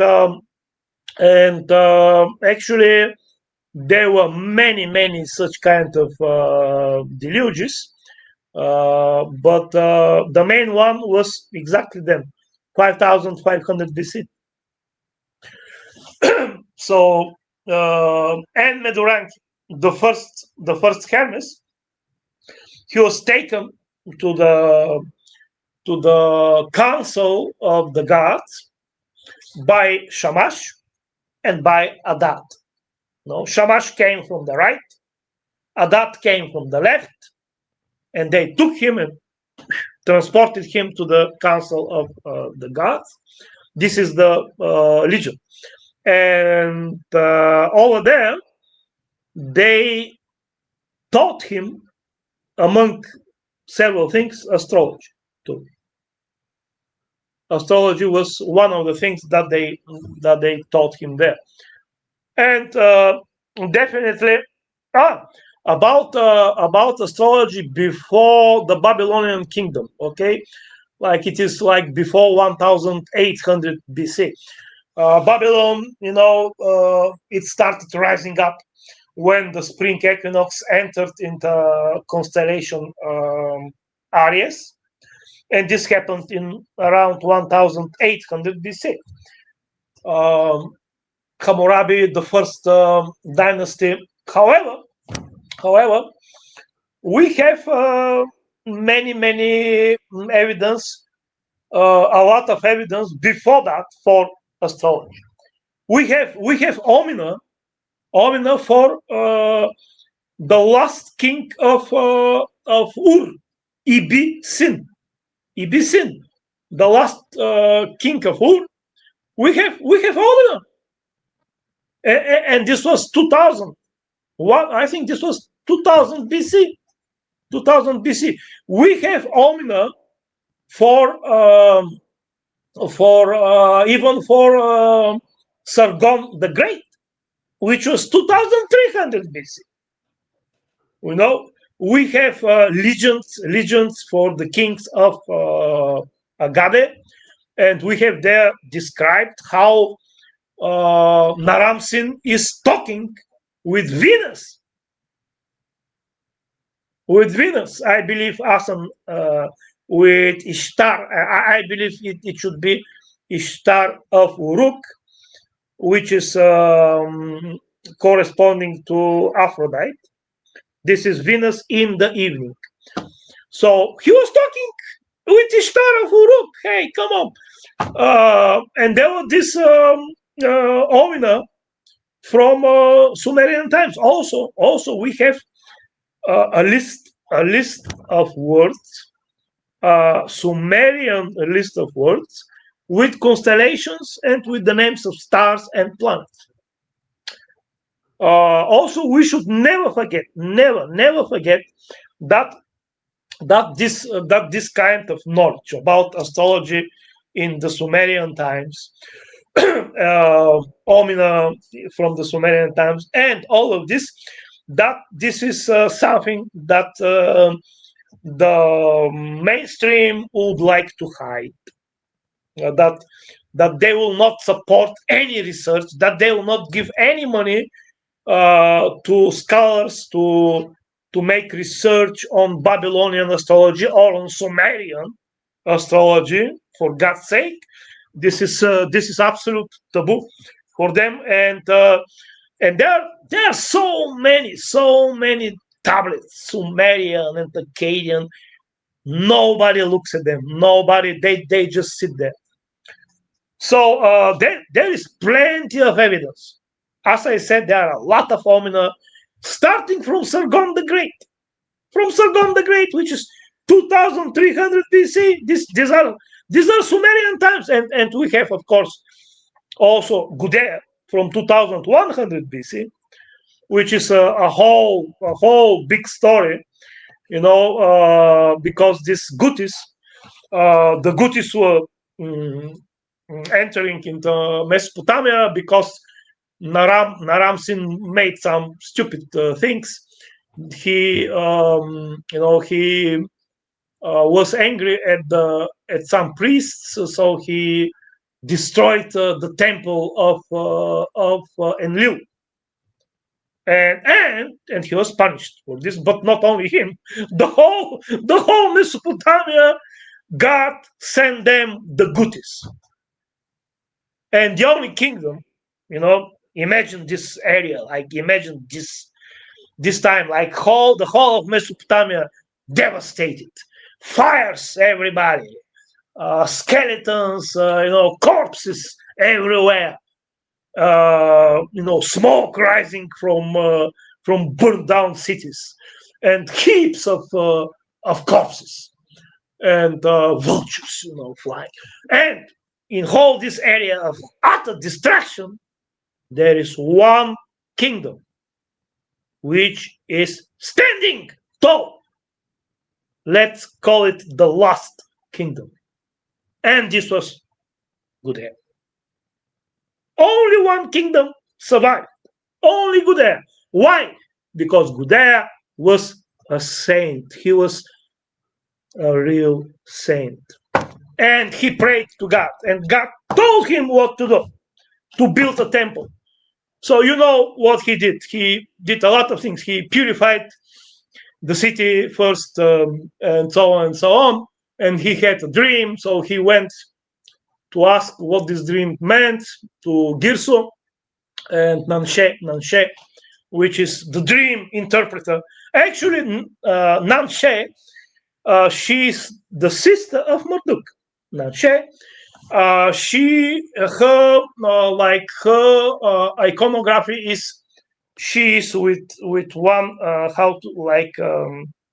vase or something for water, like big kind of vessel for water. So this is her iconography. Also, her name was written with the sign of a temple, and inside fish. So she was the divinity of Pisces, of the constellation Pisces, and she was the dream interpreter, the sister of Marduk, Jupiter. So you see Jupiter connected with Pisces through his sister. And we have also this. Also, you see from Sumerian times, we have this connection between Ishtar of Uruk and Taurus, because Gilgamesh, the tough guy, he becomes very famous. he makes exploits. He goes to the cedar forest. He proves him like a tough guy.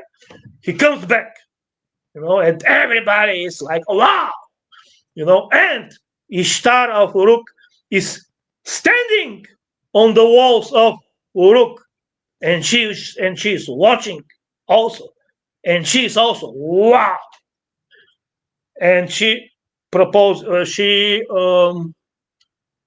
Proposes.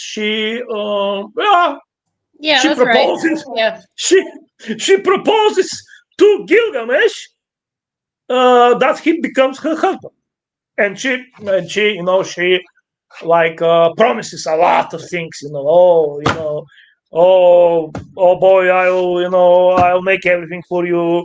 We'll be in this chamber full with flowers and incense, and we'll make love. Every day and so on and so on, all kinds of promises. However, Gilgamesh was not stupid, so he told her, "Okay, look, very nice, thank you, but first tell me what happened with your previous husband. What happened to them?" Huh? And he started enumerating. This guy you transformed into a bird with broken wings. This other guy you transformed into a wolf that was eaten by his own dogs. This third guy you made very small. So different things. And he said, "What will you do with me?" And he actually rejected her. And what was Shakespeare saying about this?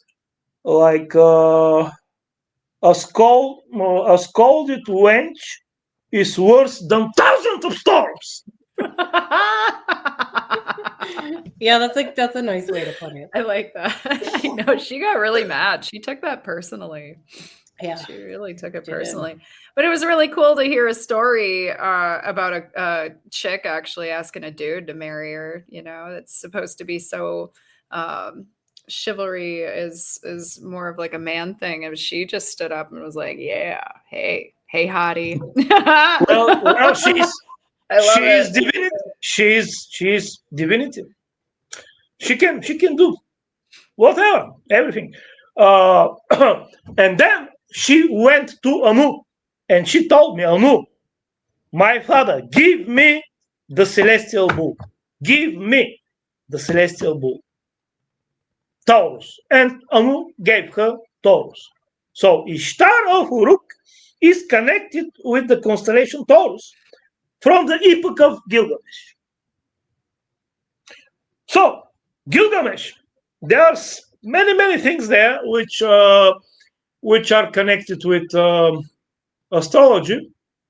For example, Gilgamesh and Enkidu, they leave for their cedar forest to go there. They leave Uruk at the spring equinox when there was Akitu, this festival at the spring equinox, which lasted for 12 days. So they leave Uruk at the spring equinox. Wow, that's interesting. Also, every 45 days, Gilgamesh must do a special ritual in which he will get prophetic dream from Shamash. So what did he do? Every 45 days. This is numbers in myth, very important. So he will go to a mountain, he will make a circle, he will make prayers, he will make this and that, and then in a dream, Shamash will tell him what will expect them in the next 45 days. So every 45 days, he makes this ritual. And what does this mean, actually? That's very interesting and very logical, actually, to make the connection with the Babylonian astrology. Why? because the paths in the sky that I'm talking about, the northern, central, southern sections of the eastern horizon, how did they divide them? Well, 45 days after the spring equinox, they watch where will the sun rise on the eastern horizon. And this will be the border between the northern path and the central path. 45 days before the spring equinox will be the border between the central and the south and the southern path. So you see, this knowledge about the division of the eastern horizon was already in the Gilgamesh epoch, in the Gilgamesh time, and also from their start until they are coming back, we have 1, 2, 3, 4, I think 5 such rituals. Yes, spring equinox, then 45 days after that, 90 days after that is the summer solstice, then 45 days more, then 45 days more, and we have the fall equinox. So from the spring equinox to the fall equinox, we have 5 such rituals. So this is describing exactly this kind of movement of the sun and the moon. One was Gilgamesh, the other one was Enkidu. And there is even one seal. I think it is Akkadian, very, very ancient seal, where you can see Gilgamesh and Enkidu, and between them the sun and the moon. Between them.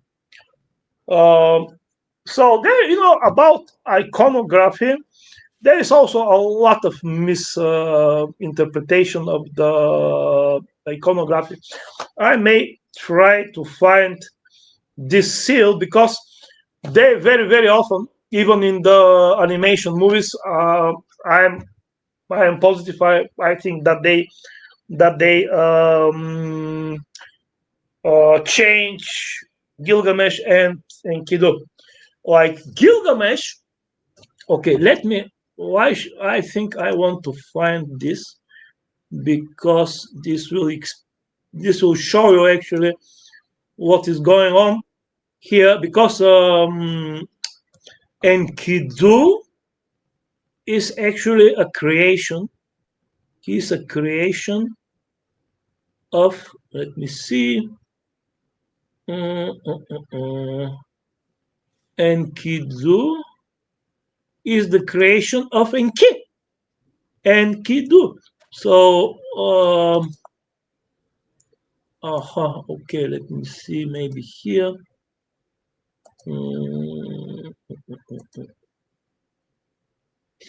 And Gilgamesh. Okay. Can I share the screen? Yeah, you should be able to. Let me see. Somewhere on the bottom row, there's a little computer icon with a plus. Okay, share screen. Okay, screen sharing. Share screen. Can you see now the screen? Not yet, no. Select Windows or screen. Okay, what? Let me see. How do I?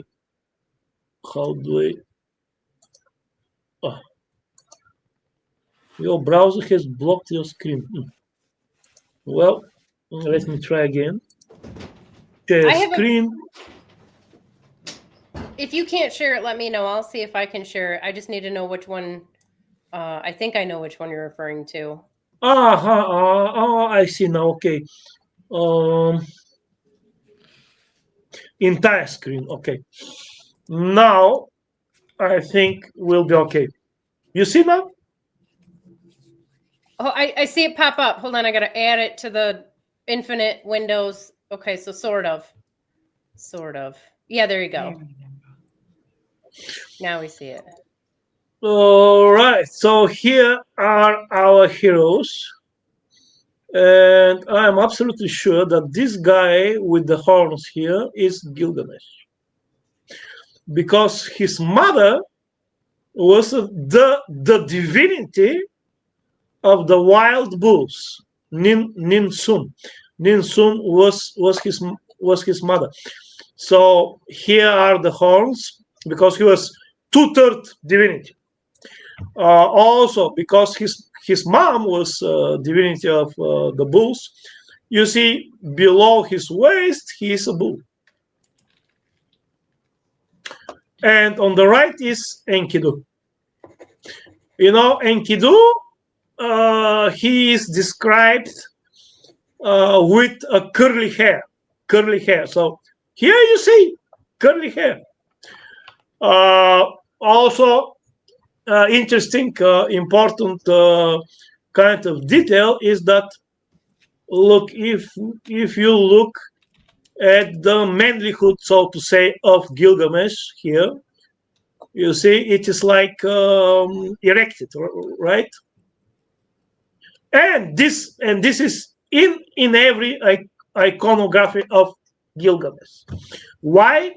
Well, because he was kind of before he met um, Enkidu, he was kind of sex maniac, Gilgamesh. From Yeah, no wonder mythology. Venus was like, hey. Yeah, he was always ready and very aggressive. Actually, he was very bad king. That's why Enkidu came to kind of educate him. So so to say. So I may look also at some other things maybe to share that are interesting. But let me first find them where I put them. Yeah, it I was. was very curious as to how they divided up the sky into those sections, and I've learned about it over and over, but the way you explained it just totally sunk in, like how they measured the sky using the rising the sun and the 45 days. I'm going to try to remember that. It's recorded, so you can look yeah, no, that made a lot of sense. I actually have only heard the Epic of Gilgamesh like second, third hand from other people. I've never actually sat and read it. So now I know exactly what I'm going to be doing later on this week. I'm going to read the heck out of it because you're just decoding this myth for me, and I'm absolutely adoring it. I love it. I do have a question for you though, and it's not really related so much to Gilgamesh or Venus or anything, but maybe it is. Have you ever come across any evidence that Babylonian astrologers knew about any of the outer planets that modern astrology Oh no. I know you probably get that question all the time, so I didn't want to ask it, but I was killing me inside. I had to. It was eating me up, and I was like, I gotta ask. Even if they did, because there are a lot of evidence that they had telescopes. Actually, there is a lot of evidence about this.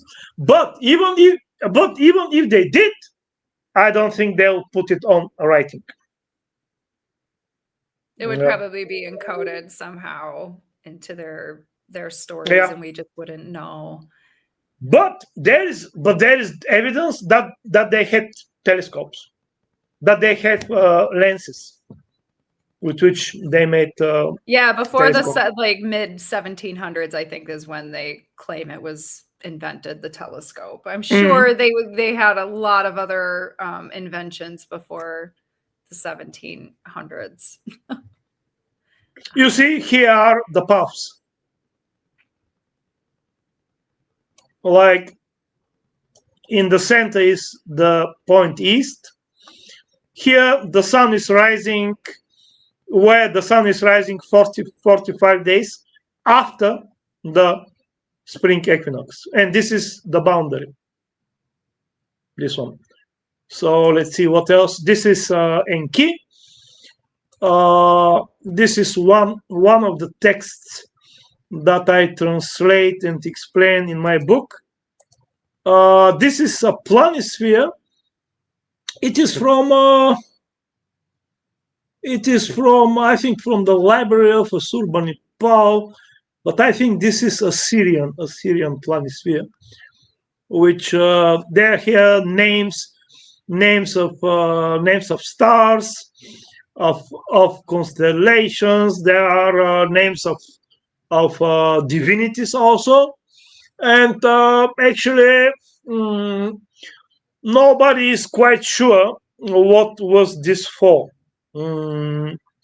Different kind of theories. There are one theory is that this is kind of astrological magical kind of text, that here we have some kind of magical kind of incantation.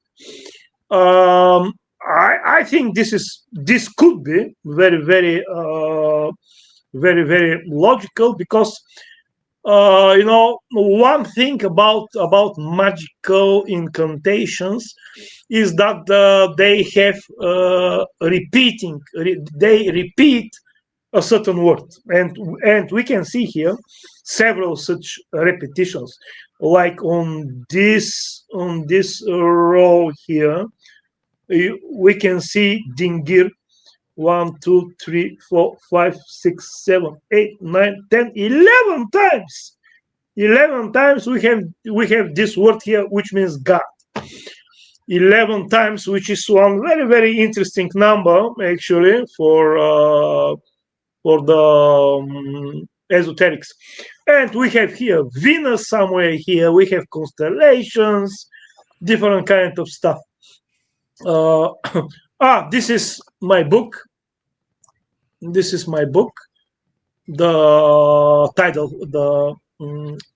title page, the cover. This is the so-called Dodicamoria texts, and this is for the moon. You see the Pleiades here, and Taurus here. No, actually, this here is Aries, and the Pleiades are on the left, and the moon is here. And this is the Dodicatemoria for Taurus, I think. Yes, this is for the Dodicatemoria for Taurus. What is that date to? Pardon? The date. What's the date? The period of this Dodicamoria text. Well, I think they are. I think Ernst Weiner wrote about this text. We have several which are preserved. We have for Taurus. I think we have for Leo.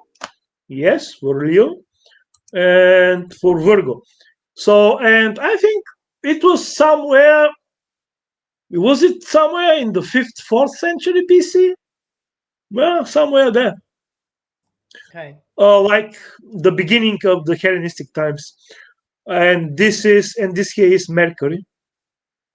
On the right is Virgo, and this is here the end. This is the end of this constellation, Hydra, which was Tiamat, and Corvus here. And here are the Dodecatemoria. And for each Dodecatemoria, we have here many things. We have plants, we have stones, we have temples, we have cities, and we have even omina if a solar eclipse happens in this Dodecatemoria. So we have like for every Dodecatemoria, imagine this: you have cities, temples, stones, plants, and there are 144 Dodecatemorias. So this is Ishtar of Akkad. Ishtar of Akkad, which is Venus as a morning star. And of course, we have a huge textual evidence that for the Babylonians, Venus as a morning star was Ishtar of Akkad, and Venus as an evening star was Ishtar of Uruk. And they were quite different divinities in their iconography and also of their meaning. Ishtar of Akkad, the morning star, was the divinity of war, of strategy. The same like with Tenn.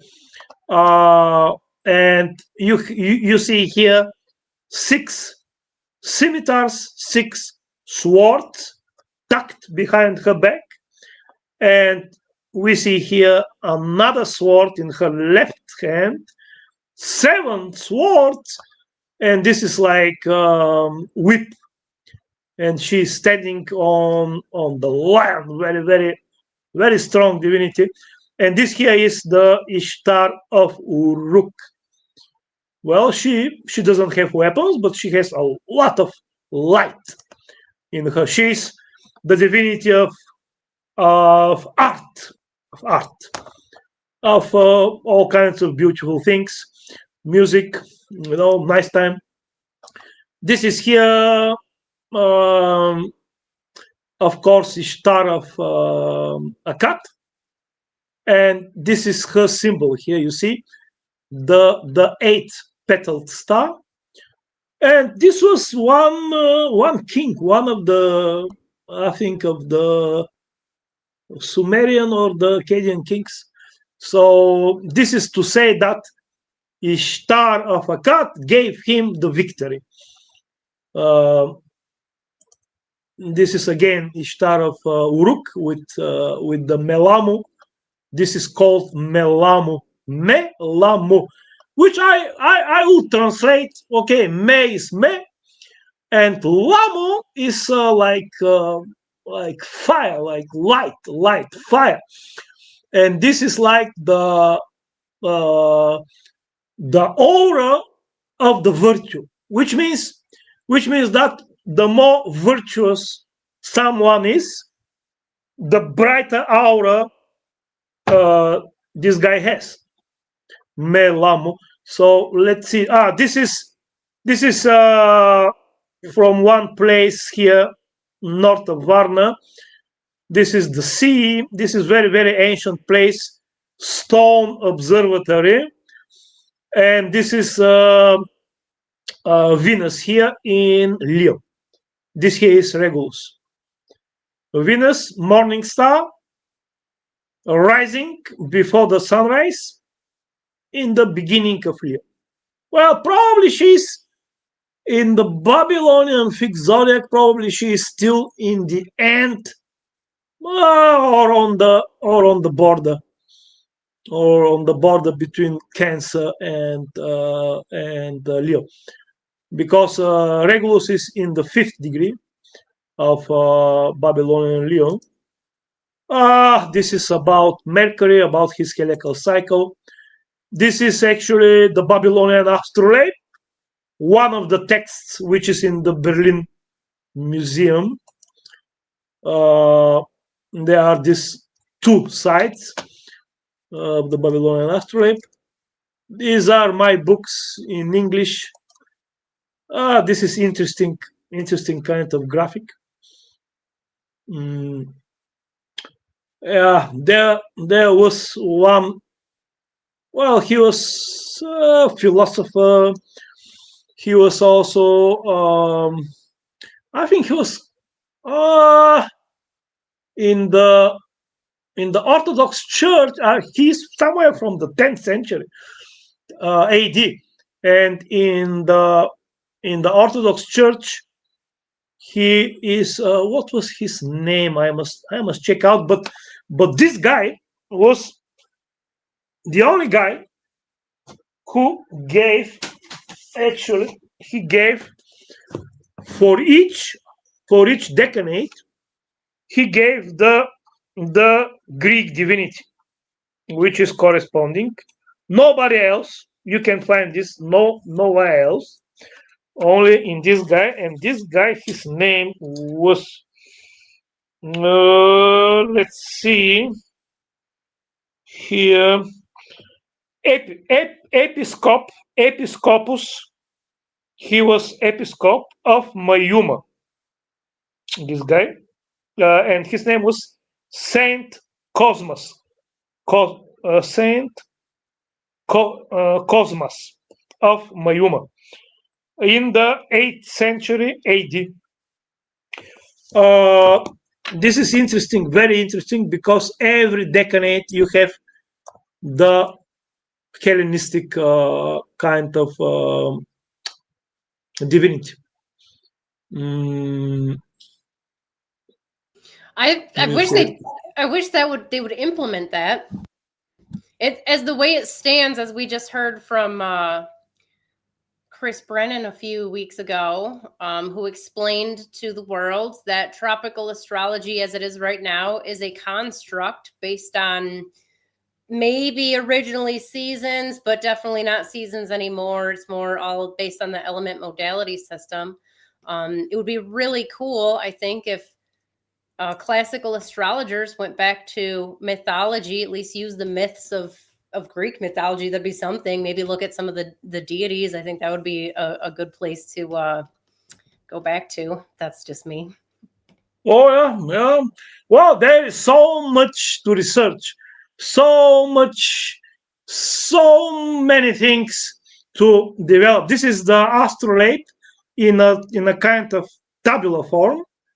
And now let me go to the end, which is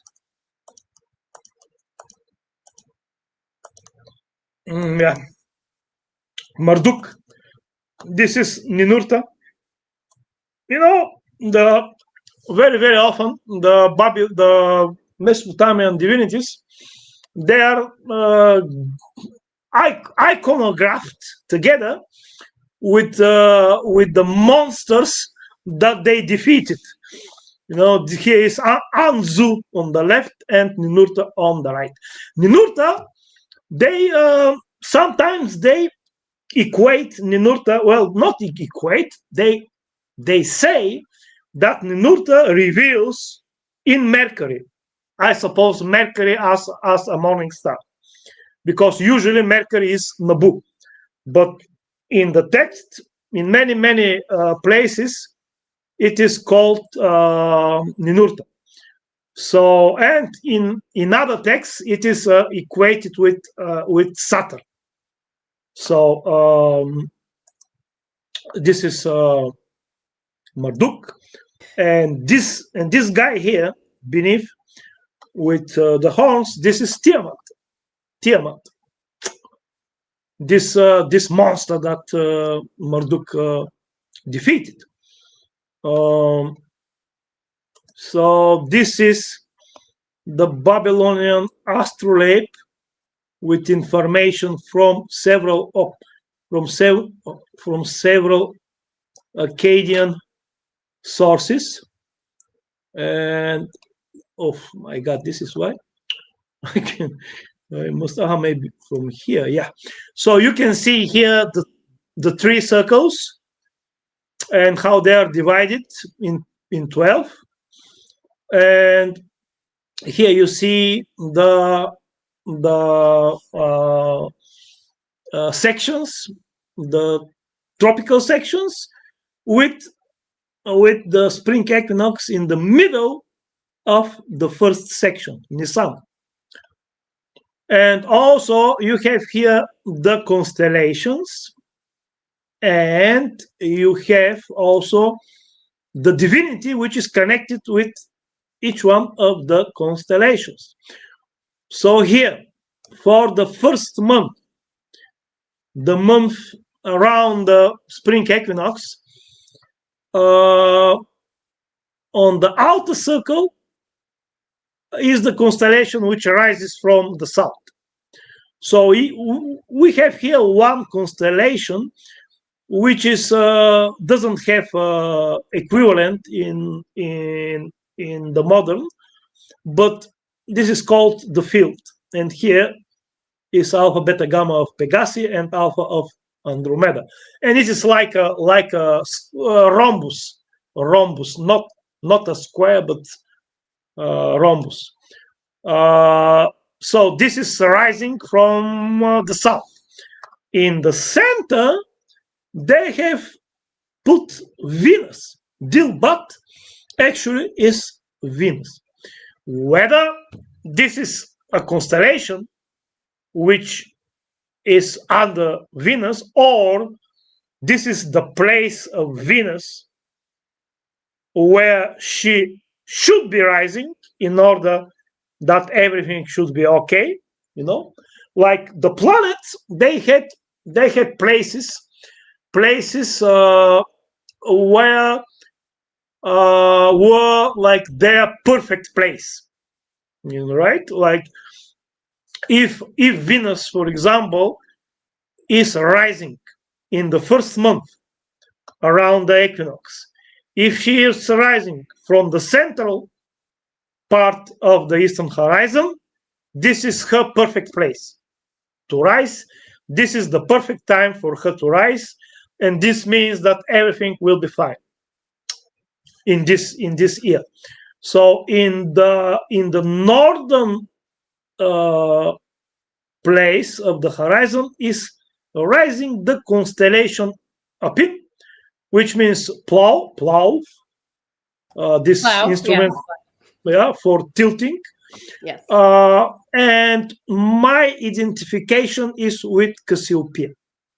There are other of Pingree and some other people from the astrologers. They identified with triangulum, but I don't think this is the case.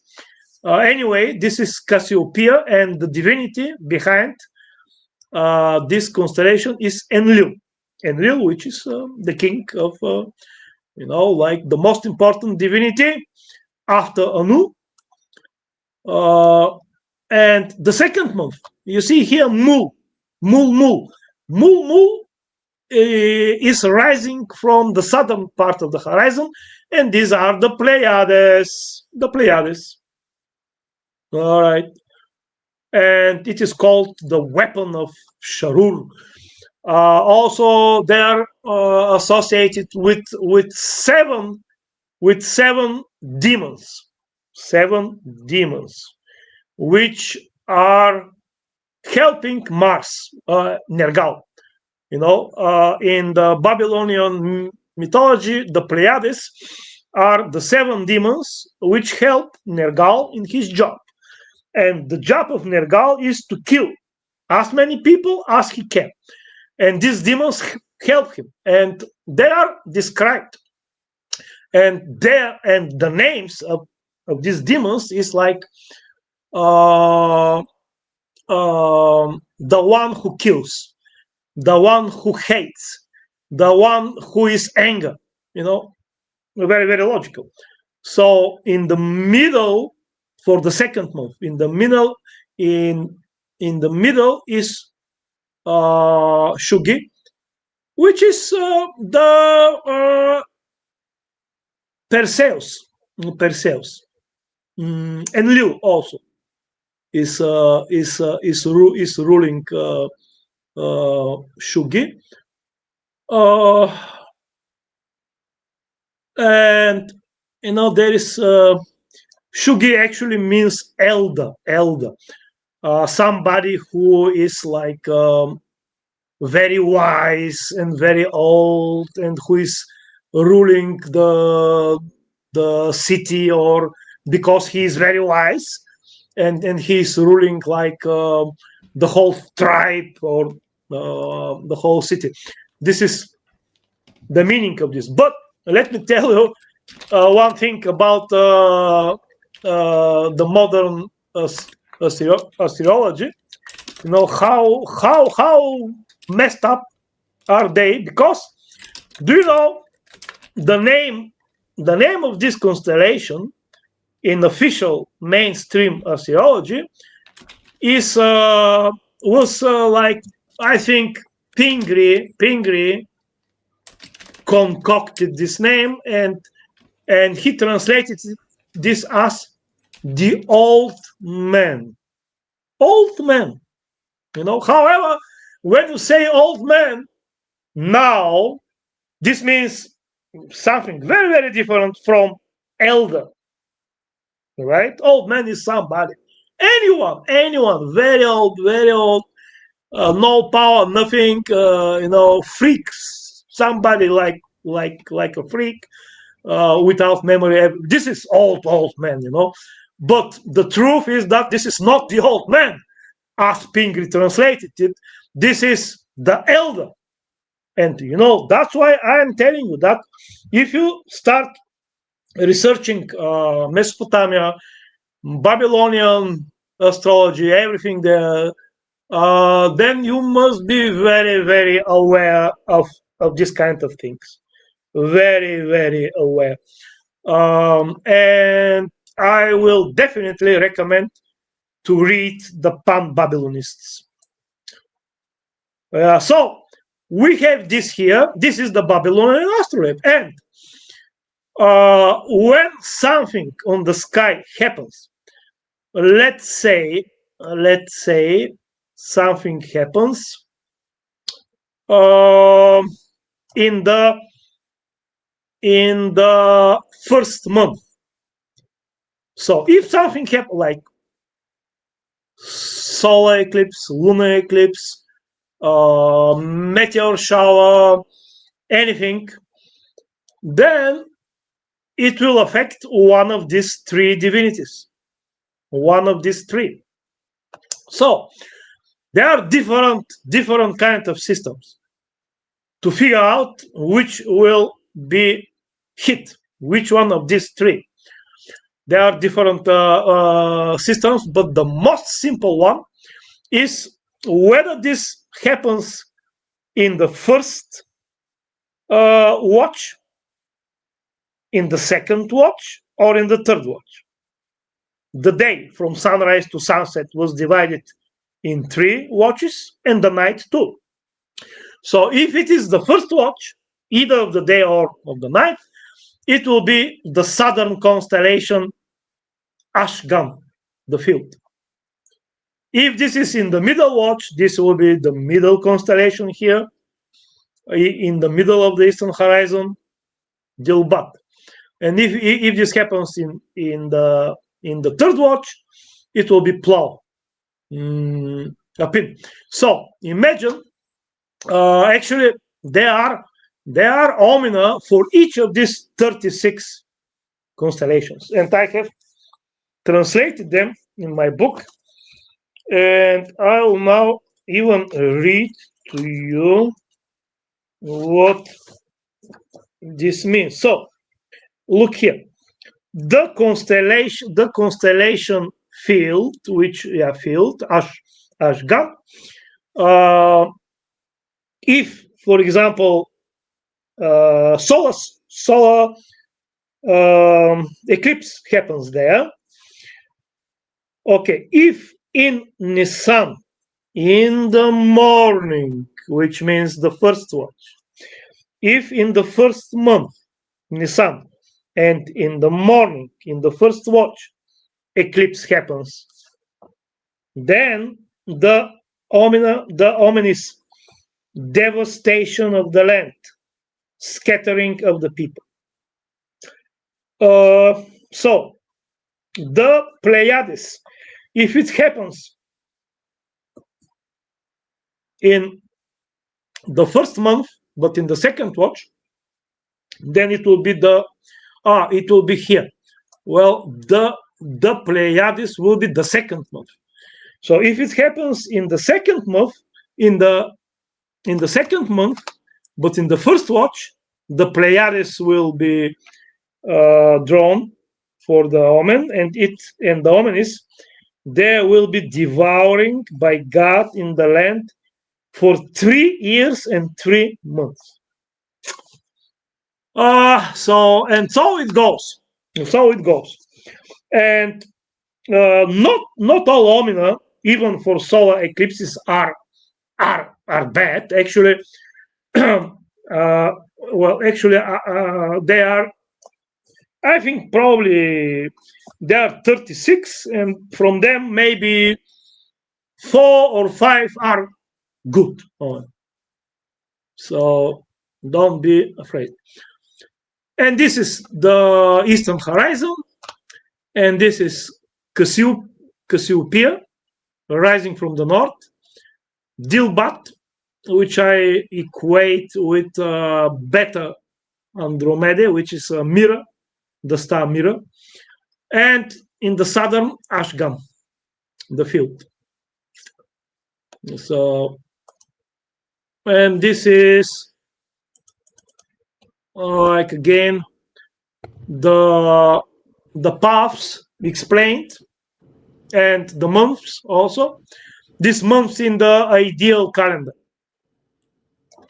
Here, this point here is the spring equinox, and as you see, the sun moving around and rising in different places on the eastern horizon, and that's how these paths are constructed.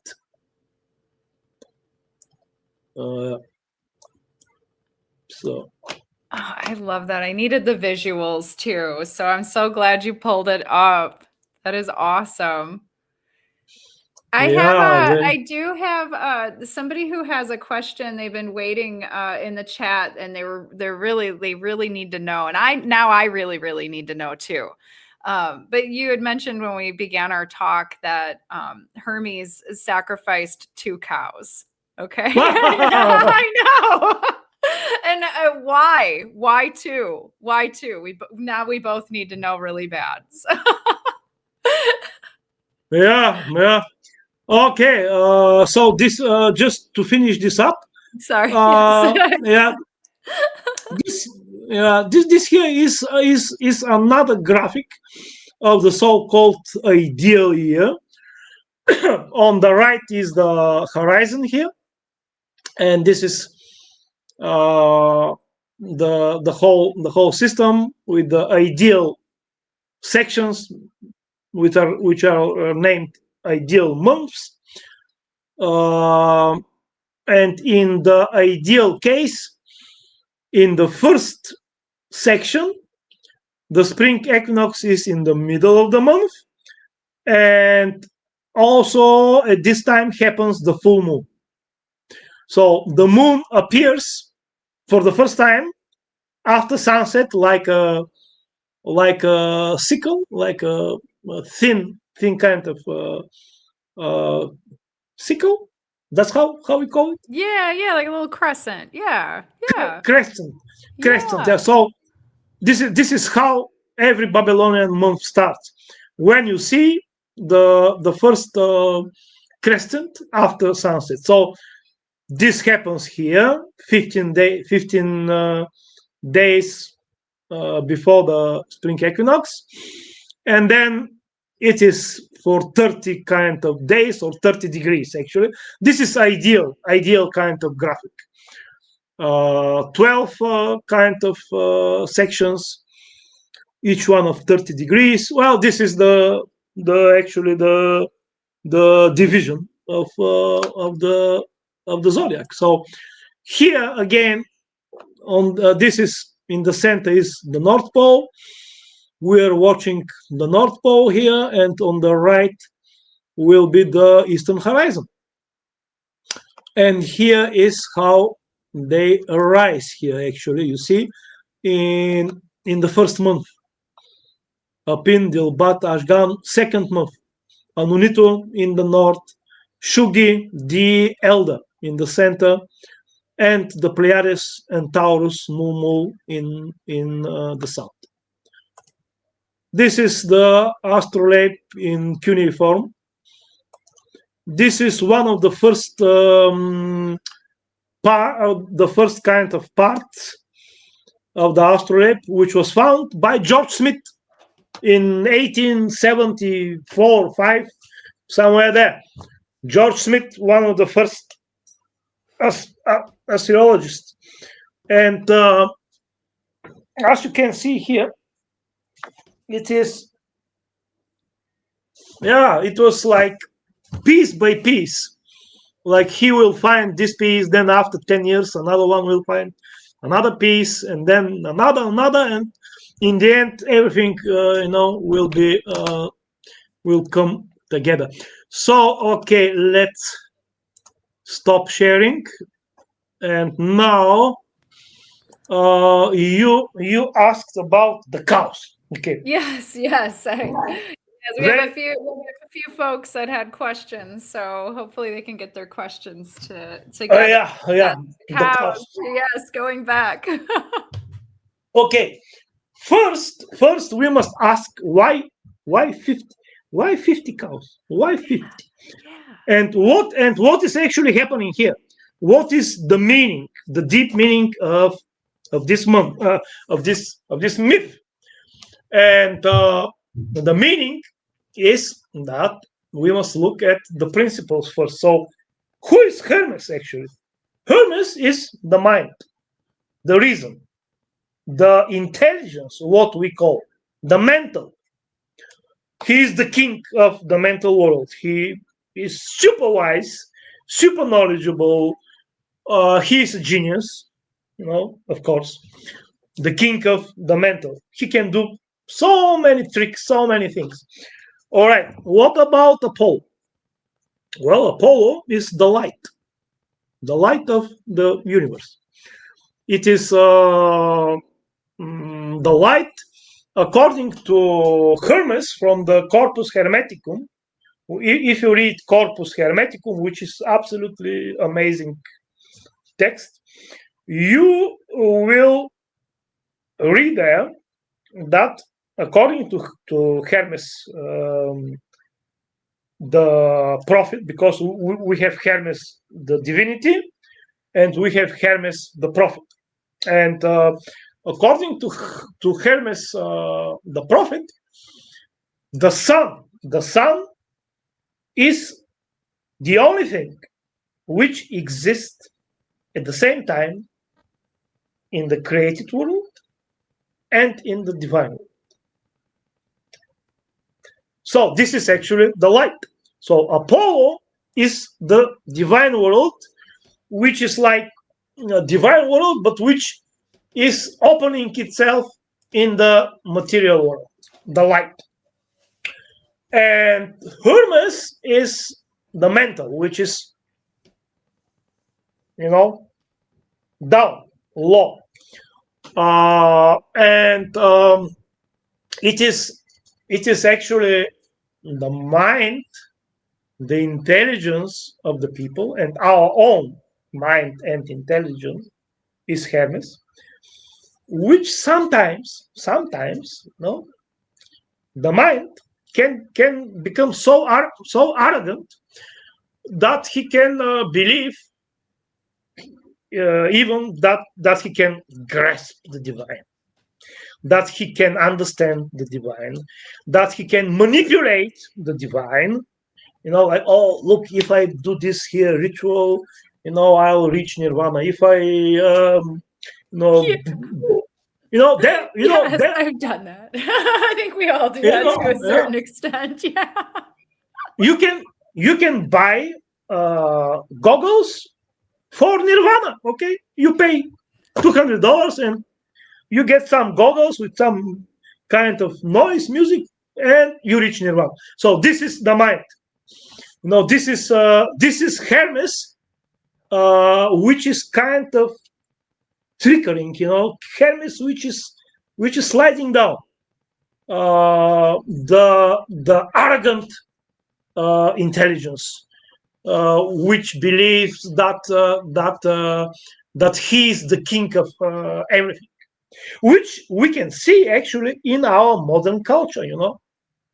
Our modern culture is absolutely one very, very extremely arrogant mind, intelligence.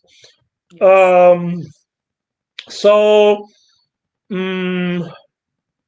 okay, now what is happening?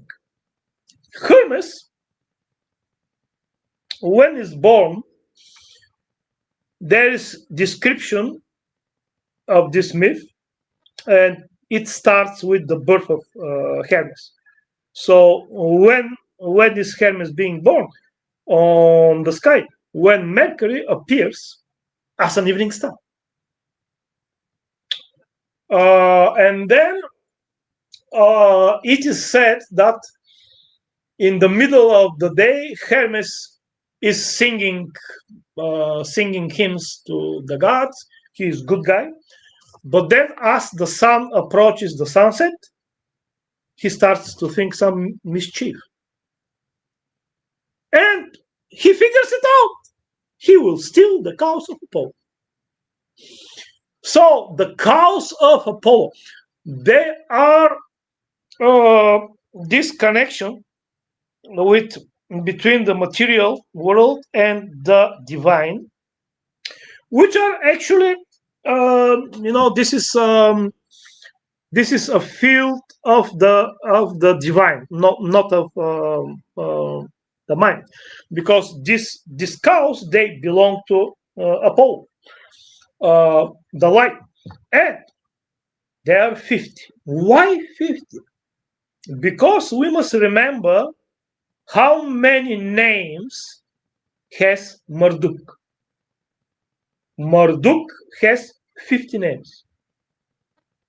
And these cows are actually the names of Marduk. So, the mind thinks that he can appropriate the divine names of God. Well, the mind is so intelligent. He knows so much. He's so knowledgeable. Hey, he can do anything. He can understand anything. The divine, the 50 names, of course, I know them. They are mine. And 2 cows. Okay, 2 cows. I know what must be done, but I have not done the research again for the same reason, because I have so many projects running. But I know the way, or at least I believe so. And the way is to look carefully at these 50 names and to see which are the 2 names which most closely can associate with the mind.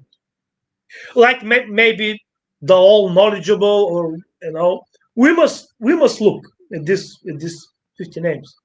So he appropriates 2 of them, because every divinity actually is kind of revealed in 1 or more names of God. Actually, all these divinities, Apollo, Hermes, Aphrodite, Tenn, and so on, they are nothing but the names of God in the later mystical traditions.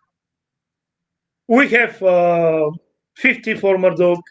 We have 100 in the Islamic tradition. We have 108 in India and in Buddhism. We have 72 in the Kabbalah. But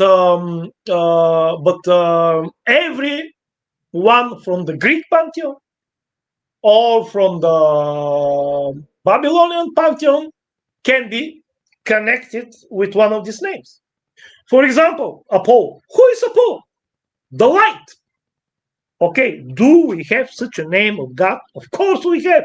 In the Islamic tradition, God has 100 names, and one of them is the light. Nur, the light. And also in the Bible, they say who is Jesus Christ.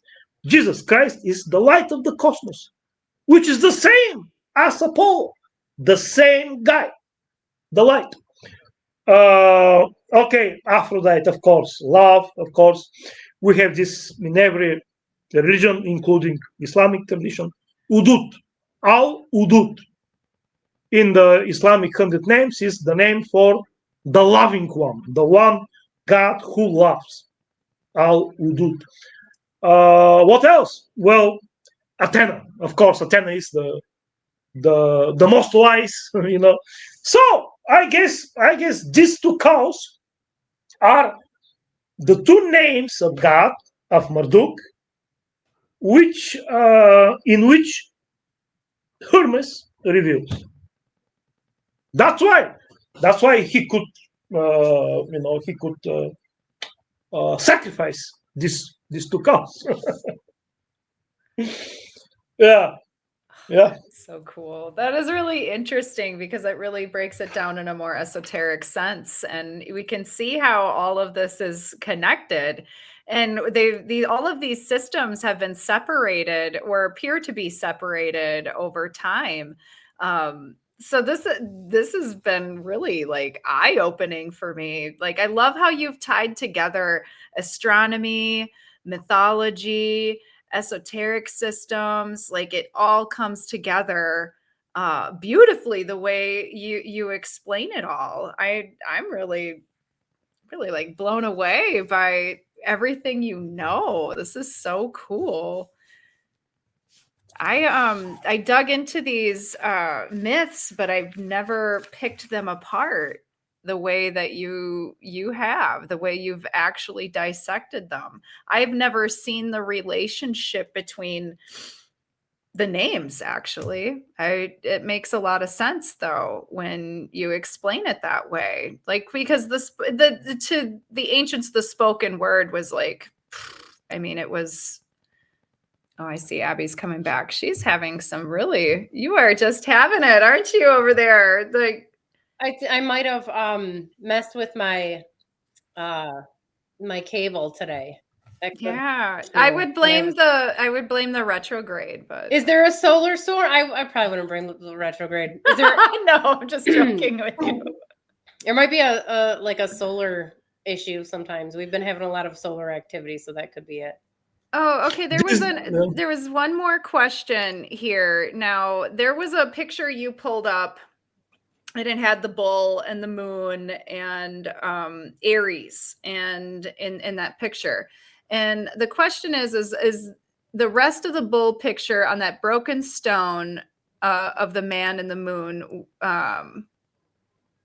yeah, that was basically the one with the Pleiades. Yeah, the moon. Yeah. Yeah.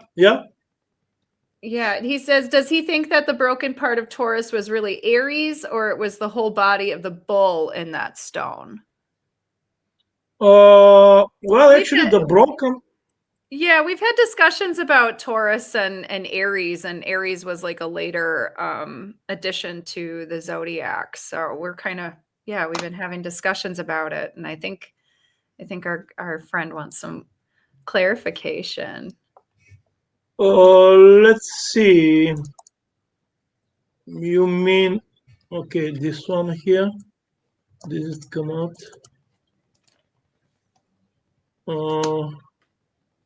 Okay, I'll find it.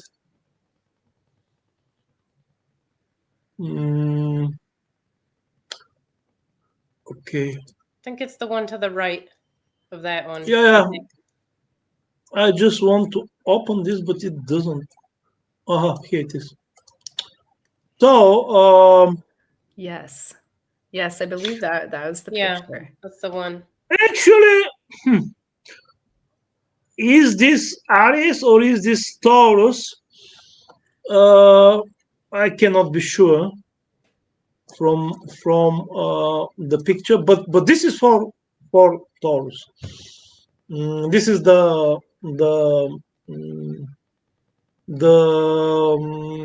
tablet which is dedicated to Taurus, and this actually could be could be actually not Aries but Taurus here.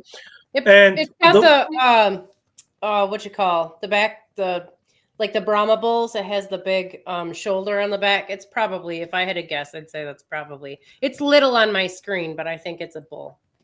Yeah. And here the first dodecatemoria, as you know, is Taurus, the second Gemini, and each one is 2 degrees and a half, which is like here.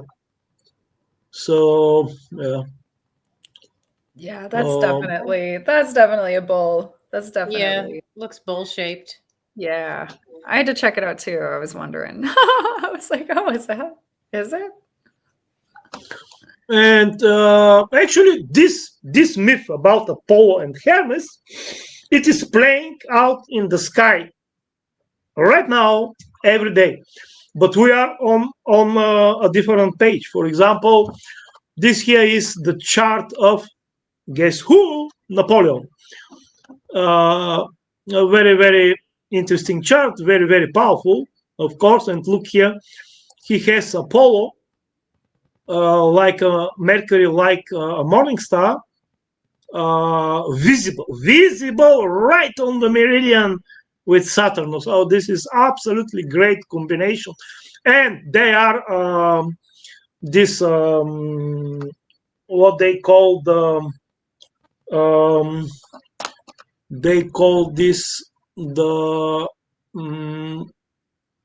how they translate this, like bodyguards, like it is Doriforia in Greek, which means the guys who carry spears.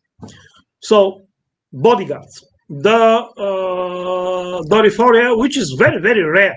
It is very, very rare to find Doriforia, real Doriforia in a chart, because there are many conditions which must be fulfilled. This is from the Hellenistic astrology, but this is part of my computer program, Placidus 8. This is the new version 8. And here you can see which planets are visible, which are not. But let's go. Okay, this is for where he was born. Okay, we can change this. We are interested in the Mercury cycle. So we can go, for example, to now. And we can, okay, the geographical latitude here is 42 north. This is good. Varna is like 43. So, this is, I think Washington, D.C. is somewhere around there, 41, 42, right? So we can keep this, but we can go here for now, right? We go now. And here, as you can see, Mercury will be rising after 2 days. It is written here MF2, which means morning first after 2 days. Okay, but we can see the whole myth, actually, the whole myth happening on the sky. I'll go only to see the evening star of Mercury, and I'll go for the total path. All right, let's see now what is happening. Well, there was no, the last time when Hermes was born, being visible, actually it will become right now morning star, but I want to see when he was. All right, maybe we can go into the future, or in the past. What do you think? Okay, let's go in the past. Or yeah, refresh. This information comes from Porphyrius. Okay, graph. So here we can see, let's see, when was the last time when he was visible as an evening star? Because not in every cycle Mercury can become visible. This depends on the geographical latitude, on the transparency of the atmosphere, on the brightness of Mercury, many factors. But you see here, 8th of June 2025, evening first, EF1. So here is evening first. Mercury appeared on the 8th of June 2025 in the 4th degree of Babylonian Gemini, which is here. You see here. He appeared here in the 4th degree. And then, so he was born here. So then, when he reaches a place which is when he disappears, which was evening last on the 4th of July 2025. This is for this geographical latitude. Never forget this. 42 north. So he disappeared on the 4th of July. In the myth is stated that actually after the sunset, Hermes stole the cows of Apollo. So what does this mean? This means that this corresponds to the time after Mercury disappears as an evening star. The first day of his life corresponds to the appearance of Mercury as an evening star until the disappearance. This is the first day of his life in the myth. And after the sunset, he steals the cow. So this must be from going on from the 4th of July 2025 for this latitude. Then, of course, okay, he disappears. Evening last, you can see here. Evening last is this point here. This point. He disappears here. Then when he is here, he steals the cows. Okay, then he goes to evening station here. He freezes when he is here. And then he goes retrograde until the inferior conjunction. So when he goes retrograde, Apollo learns about this. And he is very angry, of course. So he goes, finds Hermes. But Hermes is Hermes, he denies, he just makes fun of Apollo, basically. He's like telling Apollo, hey, wait,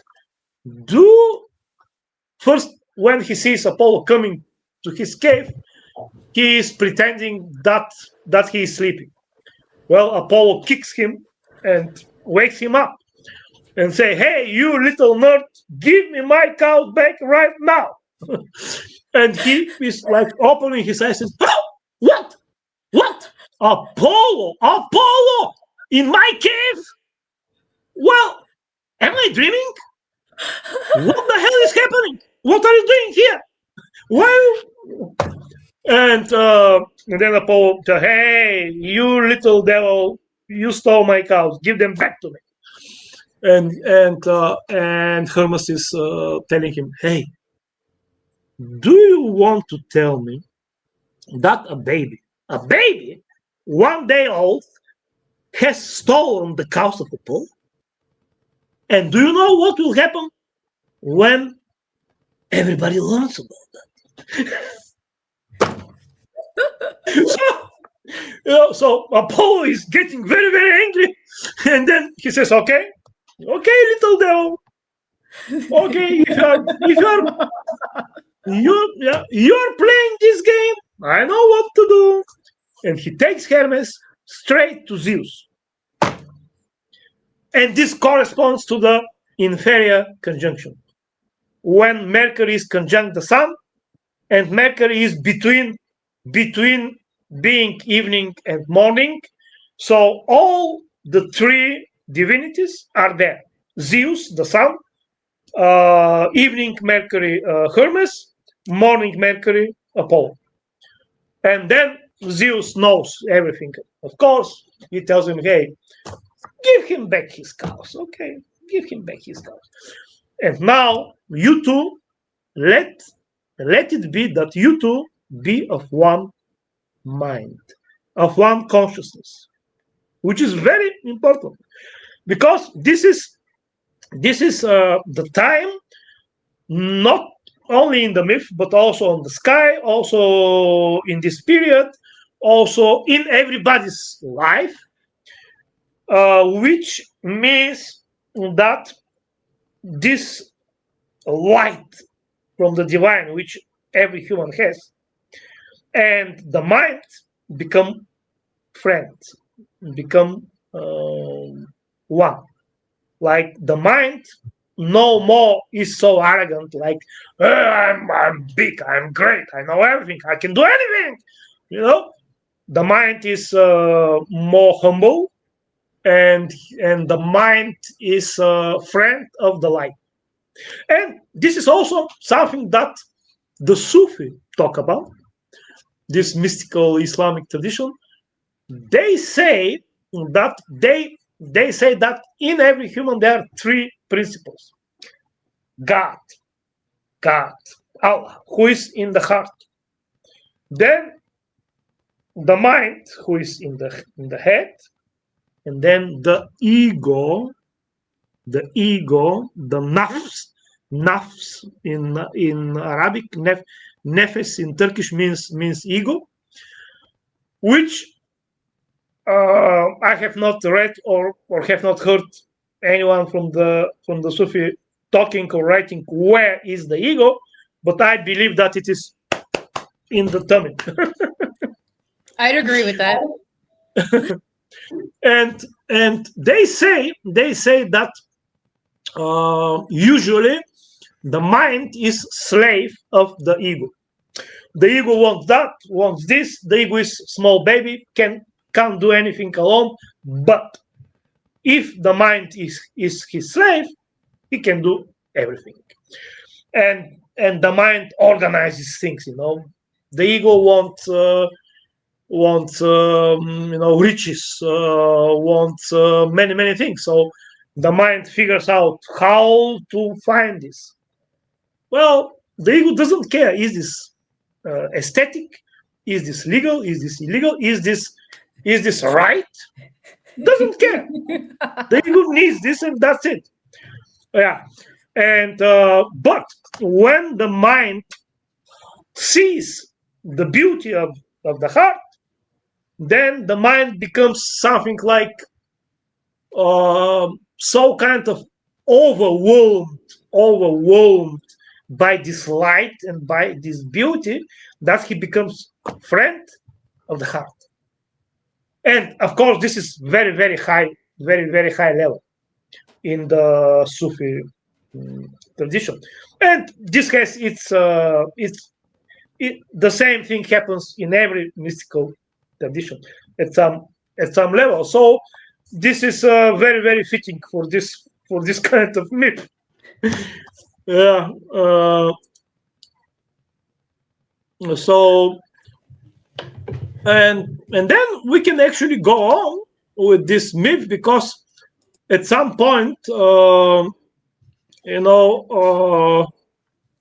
Hermes gives us a gift to. Let me see.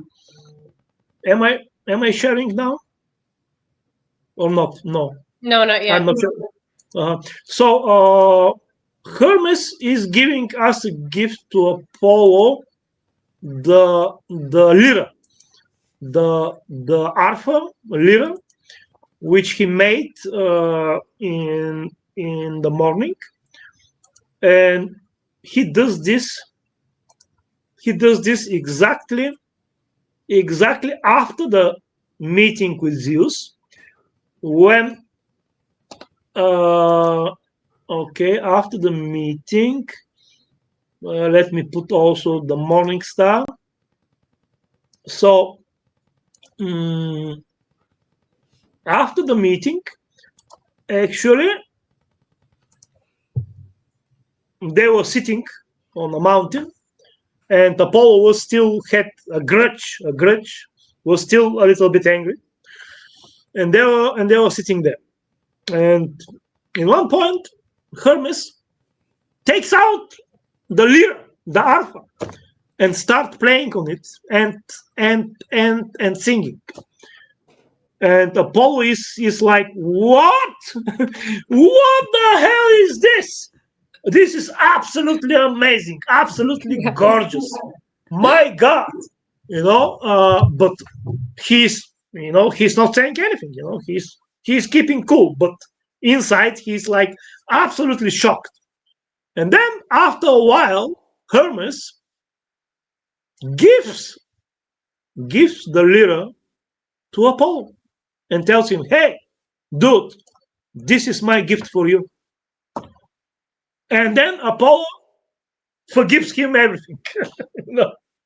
He is so happy with this lyre, which actually became his symbol, that he forgives everything to Hermes, and this happens when Apollo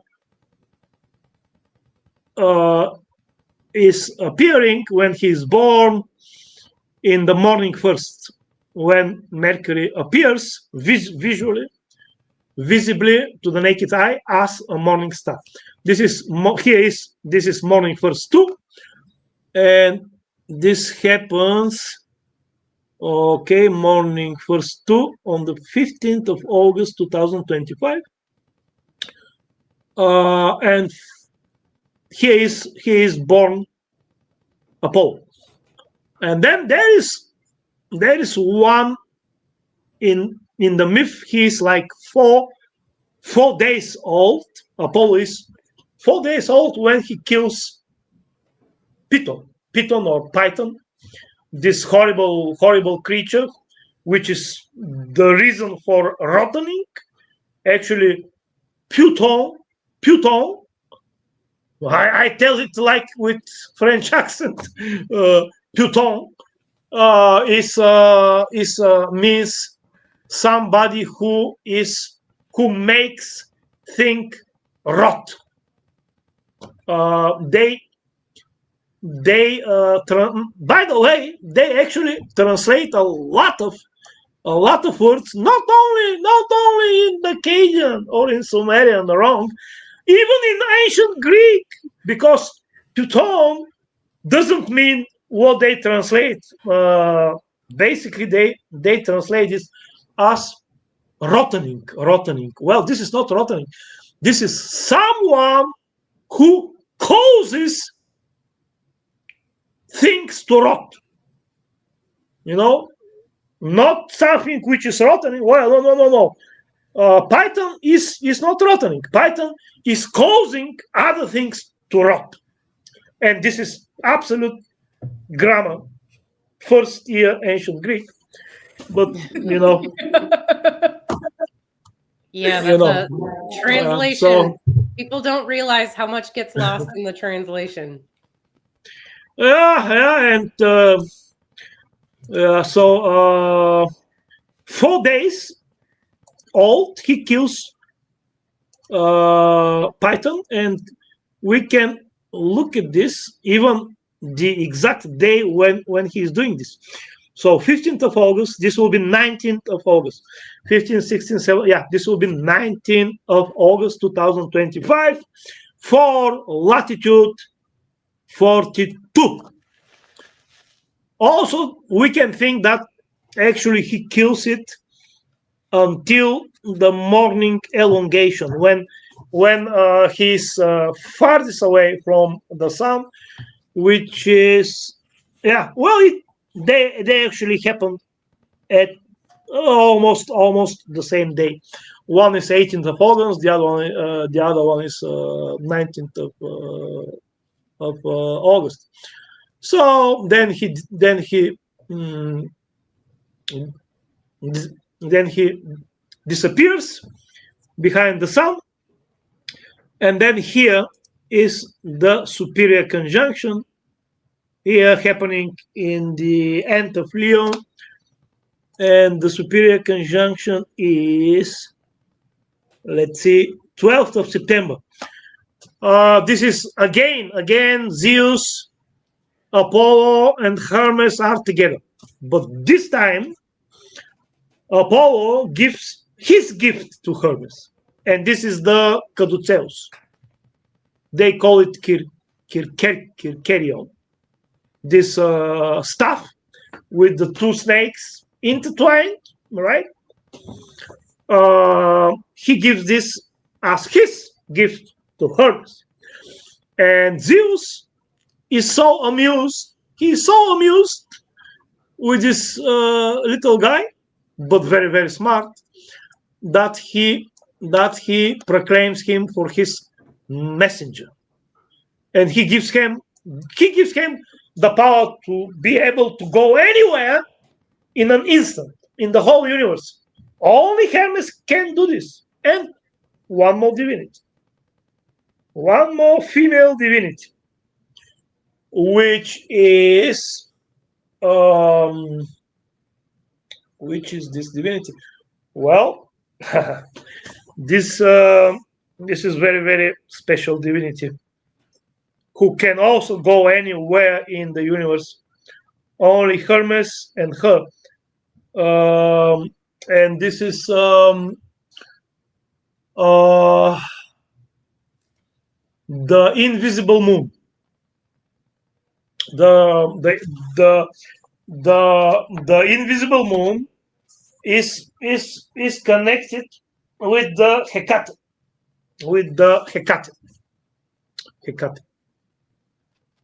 and she also has the same powers to go anywhere.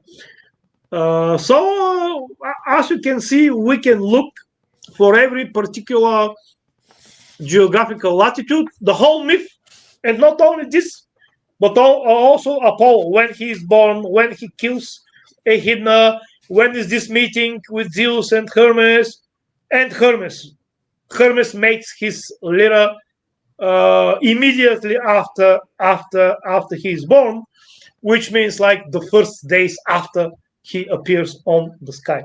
But many times Mercury does not appear at all. He's invisible either as an evening or as a morning or as both. He can make a whole turn around the sun and not become visible, or he can be visible evening but not morning, vice versa, both. So many combinations. Mercury is absolutely kind of tricky. Sometimes Mercury does absolutely crazy things, like he would, for example, appear today. You'll see him for 2-3 days, and then he will disappear. You will not see him for 1-2 days, and then he will appear again. Nobody else does it. Only him. So I have to tell you, we talk about Greek mythology all the time and how it doesn't make any sense. It seems so random. It's like a weird dream. The myths don't make sense. So the Mesopotamian myths make sense because the Mesopotamian gods are like people. They have personalities. They have families. They have houses. They do, they get drunk. They eat food. They do all those things. But the Greek gods, it don't make sense in just like a normal context. But to hear it, because to be honest, this is the first time I'm hearing anyone talk about actual Greek mythology as it relates to the planets, not using traditional classical astrology, but actually looking at it in relation to like the planetary movements, it actually makes a lot more sense. Like it makes all the sense. It would be great if somebody actually did that. Like that would be so awesome if somebody, I mean, obviously you just did it, but you know, if more people were aware that that was even an option for them. So thank you. Yeah, absolutely. Now you do a lot of talks and you have a lot of education. What is your website for our guests to visit and what is the name of your website so we can get people to order your book and check out your awesome software for calculating? Yeah, let me show you. I will share the screen again. So it is called BabylonianAstrology.com. Oh, pretty And simple. that's Wow, me here. yeah, awesome. Yeah. Wait, we don't see it. We don't see it. You wait a minute. I have not. Wait a minute. I have. Okay, again, I must go to the. Okay, where was that? Here. Here. No. Okay. Wait, I must find this. Okay. Okay. Okay.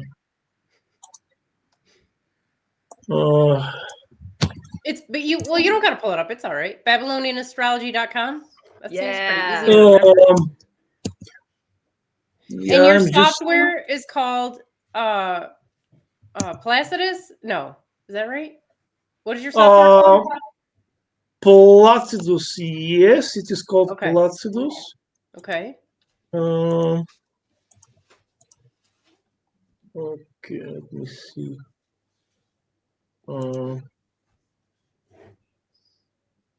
I just.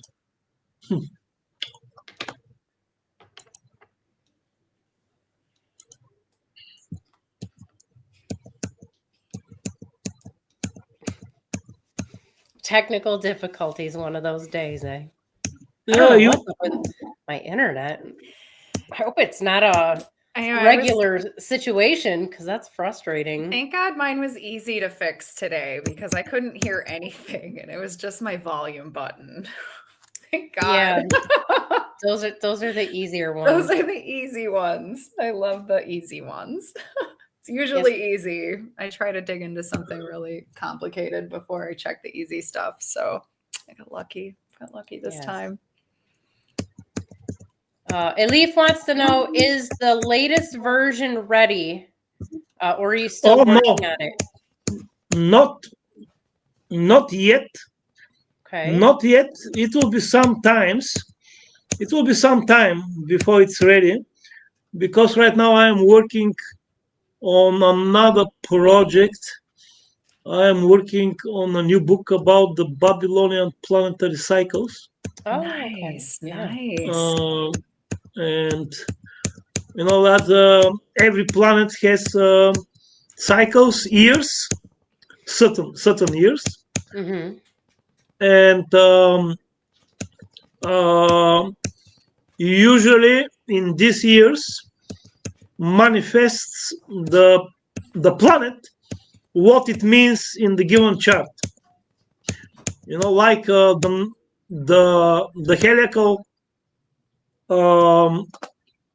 heliacal cycle of Venus, for example, is 8 years. So 8, 16, 24, all these years will be under Venus. Nice. Okay, why is this happening? So because I'm still looking. Something happened here, and I lost the screen. I cannot see you actually. Oh no. We're still here. Yeah. I think. Yeah, I'm still here. Yeah, I hear. I hear you, but the screen with you disappeared. That's amazing. That one I can't help you with. I don't know. We That's have amazing. reached our time limit though today, so we do have to wrap it up. And I want to thank you so much for sharing all of this amazing, incredible information with Yeah, all of us. We would actually love to have you back again to talk more sometime. This has been absolutely incredible. I love how you broke down Greek myth to actual astrological correspondences because it's just not popular. It's not taught that way. And I'm in the United States, so things are a little super, I don't know. I think education can get superficial. It can get really glaze over the top of things and not get as deep into the roots of what we're actually studying and looking for, especially in astrology and the star groups and what does it all really mean. So you put so many cool things into context for me. Yeah. I'm gonna be like I'm falling down like all these new rabbit holes now. Actually, Greek mythology is very, very misunderstood. Very much. I Very agree. much. I agree. I've misunderstood it. Yeah, for sure. I've definitely misunderstood Greek mythology. Agreed. Yeah, I loved it. Reading it more like a soap opera than anything else. It was really entertaining to me. I was like, oh my God, what's going to happen next? But now this puts myth into a completely different context, a completely different, decoding. Myth is just not something I've been brilliant at. Obviously, that's you're gifted with that, and I appreciate it. Yeah. Yeah, Dr. Kolev, we've already had like a ton of people in the chat ask when we could have you back. So hopefully you'll grace us with your presence again and we can set that up in the chat. I know I will put you on the spot right now. We had kind of talked about it in the email. We would love to have you as a keynote speaker for our annual conference coming up in September. I know it's a little ways out, so hopefully you'd consider maybe joining us for that. But we had an amazing time and we're so very, very grateful. Is there anything else you'd like our guests to know before we wrap things up here? Oh well, we can do again such session whenever you're ready. Okay. And I think I can of course do it. So whenever you're ready, let me know. Awesome. I'm here. Excellent. Yes. Yeah, for Thank sure. you so much. Yes, You absolutely. blew my mind today. I'm serious. I've been over here like, because I'm just soaking it all up. This is awesome. I've been following you on social media. I've been following your work. And it's just quite an honor to be able to have you on our podcast to talk about it. And we'll definitely plug all of your stuff in the yes.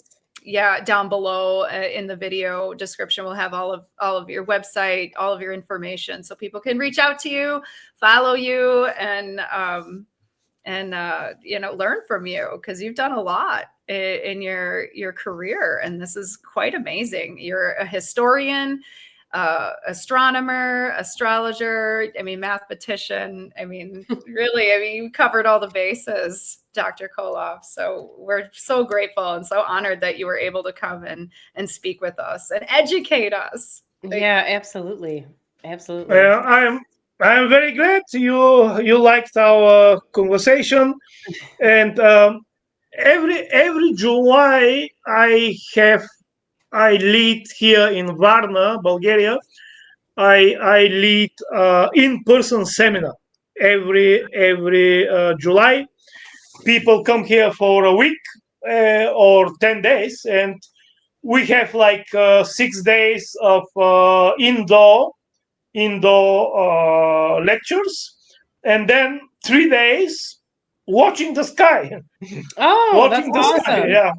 I love that. I love that. Yeah. That's our future. Our ISAA future. We're planning on doing that as well. Yeah, So we'll definitely have absolutely. to connect. We'll have to connect Yeah, those yeah. eventually. Yes, absolutely. All the information is in my site, Babylonian Astrology .com. So okay, Awesome. I'll be very happy to see you again. Excellent. All right, Excellent. awesome. Well, thank you so much. And thank you to all of our listeners and all of the folks in the live watching and commenting. Thank you so much. And it'll be a pleasure to have you back again. Yep, absolutely. You guys, everybody, thanks for joining us. We will be back next week with a regular episode of Astrology, Myth, Magic, Mysteries, and more. So we'll see you then. Under the real sky, the truth still burns. Ancient voices in the heavens turn. As the raw rises where the stars align, restoring the wisdom lost in time. Two stars rose in the dawning light. Niki and Abbey lies on the night. Charting the heavens, the constellations true. Not bound by illusion, but by what's in view. But they whispered of summer, of gods in the flame, of Banana and Niki who called them by name. Through shadows of dogma, they carry the spark. Guided by starlight to rekindle the thought. Under the real sky, the truth still burns. Ancient voices in the heavens turn. As the raw rises where the stars align, restoring the wisdom lost in time. Under the real sky, the truth still burns. Ancient voices in the heavens turn. As the raw rises where the stars align, restoring the wisdom lost in time. Yeah. Maps redrawn where the cosmos spins through silence and science. Their song begins, no longer chained to the seasons' disguise. They brought back the truth in the watcher's eyes. The circle was broken, the truth made whole. With courage and reason, they honored the soul. For those who would seek what the ancients knew, the real sky speaks and the stars. Under the real sky, the truth still burns. Ancient voices in the heavens turn. As the raw rises where the stars align, restoring the wisdom lost in time. Under the real sky, the truth still burns. Ancient voices in the heavens turn. As the raw rises where the stars align, restoring the wisdom lost in time. Through cuneiform echoes and lunar signs, through Babylon's gates and forgotten lines, they lifted the veil with a steady hand. To see is reborn to reclaim the land. Under the real sky, the vision's clear. The sidereal call for all to hear. As I rising with radiant mind, truth reborn in the ancient light. Under the real sky, the truth still burns. Under the real sky, the truth still burns. Under the real sky, the truth still burns. Under the real sky, under the real sky,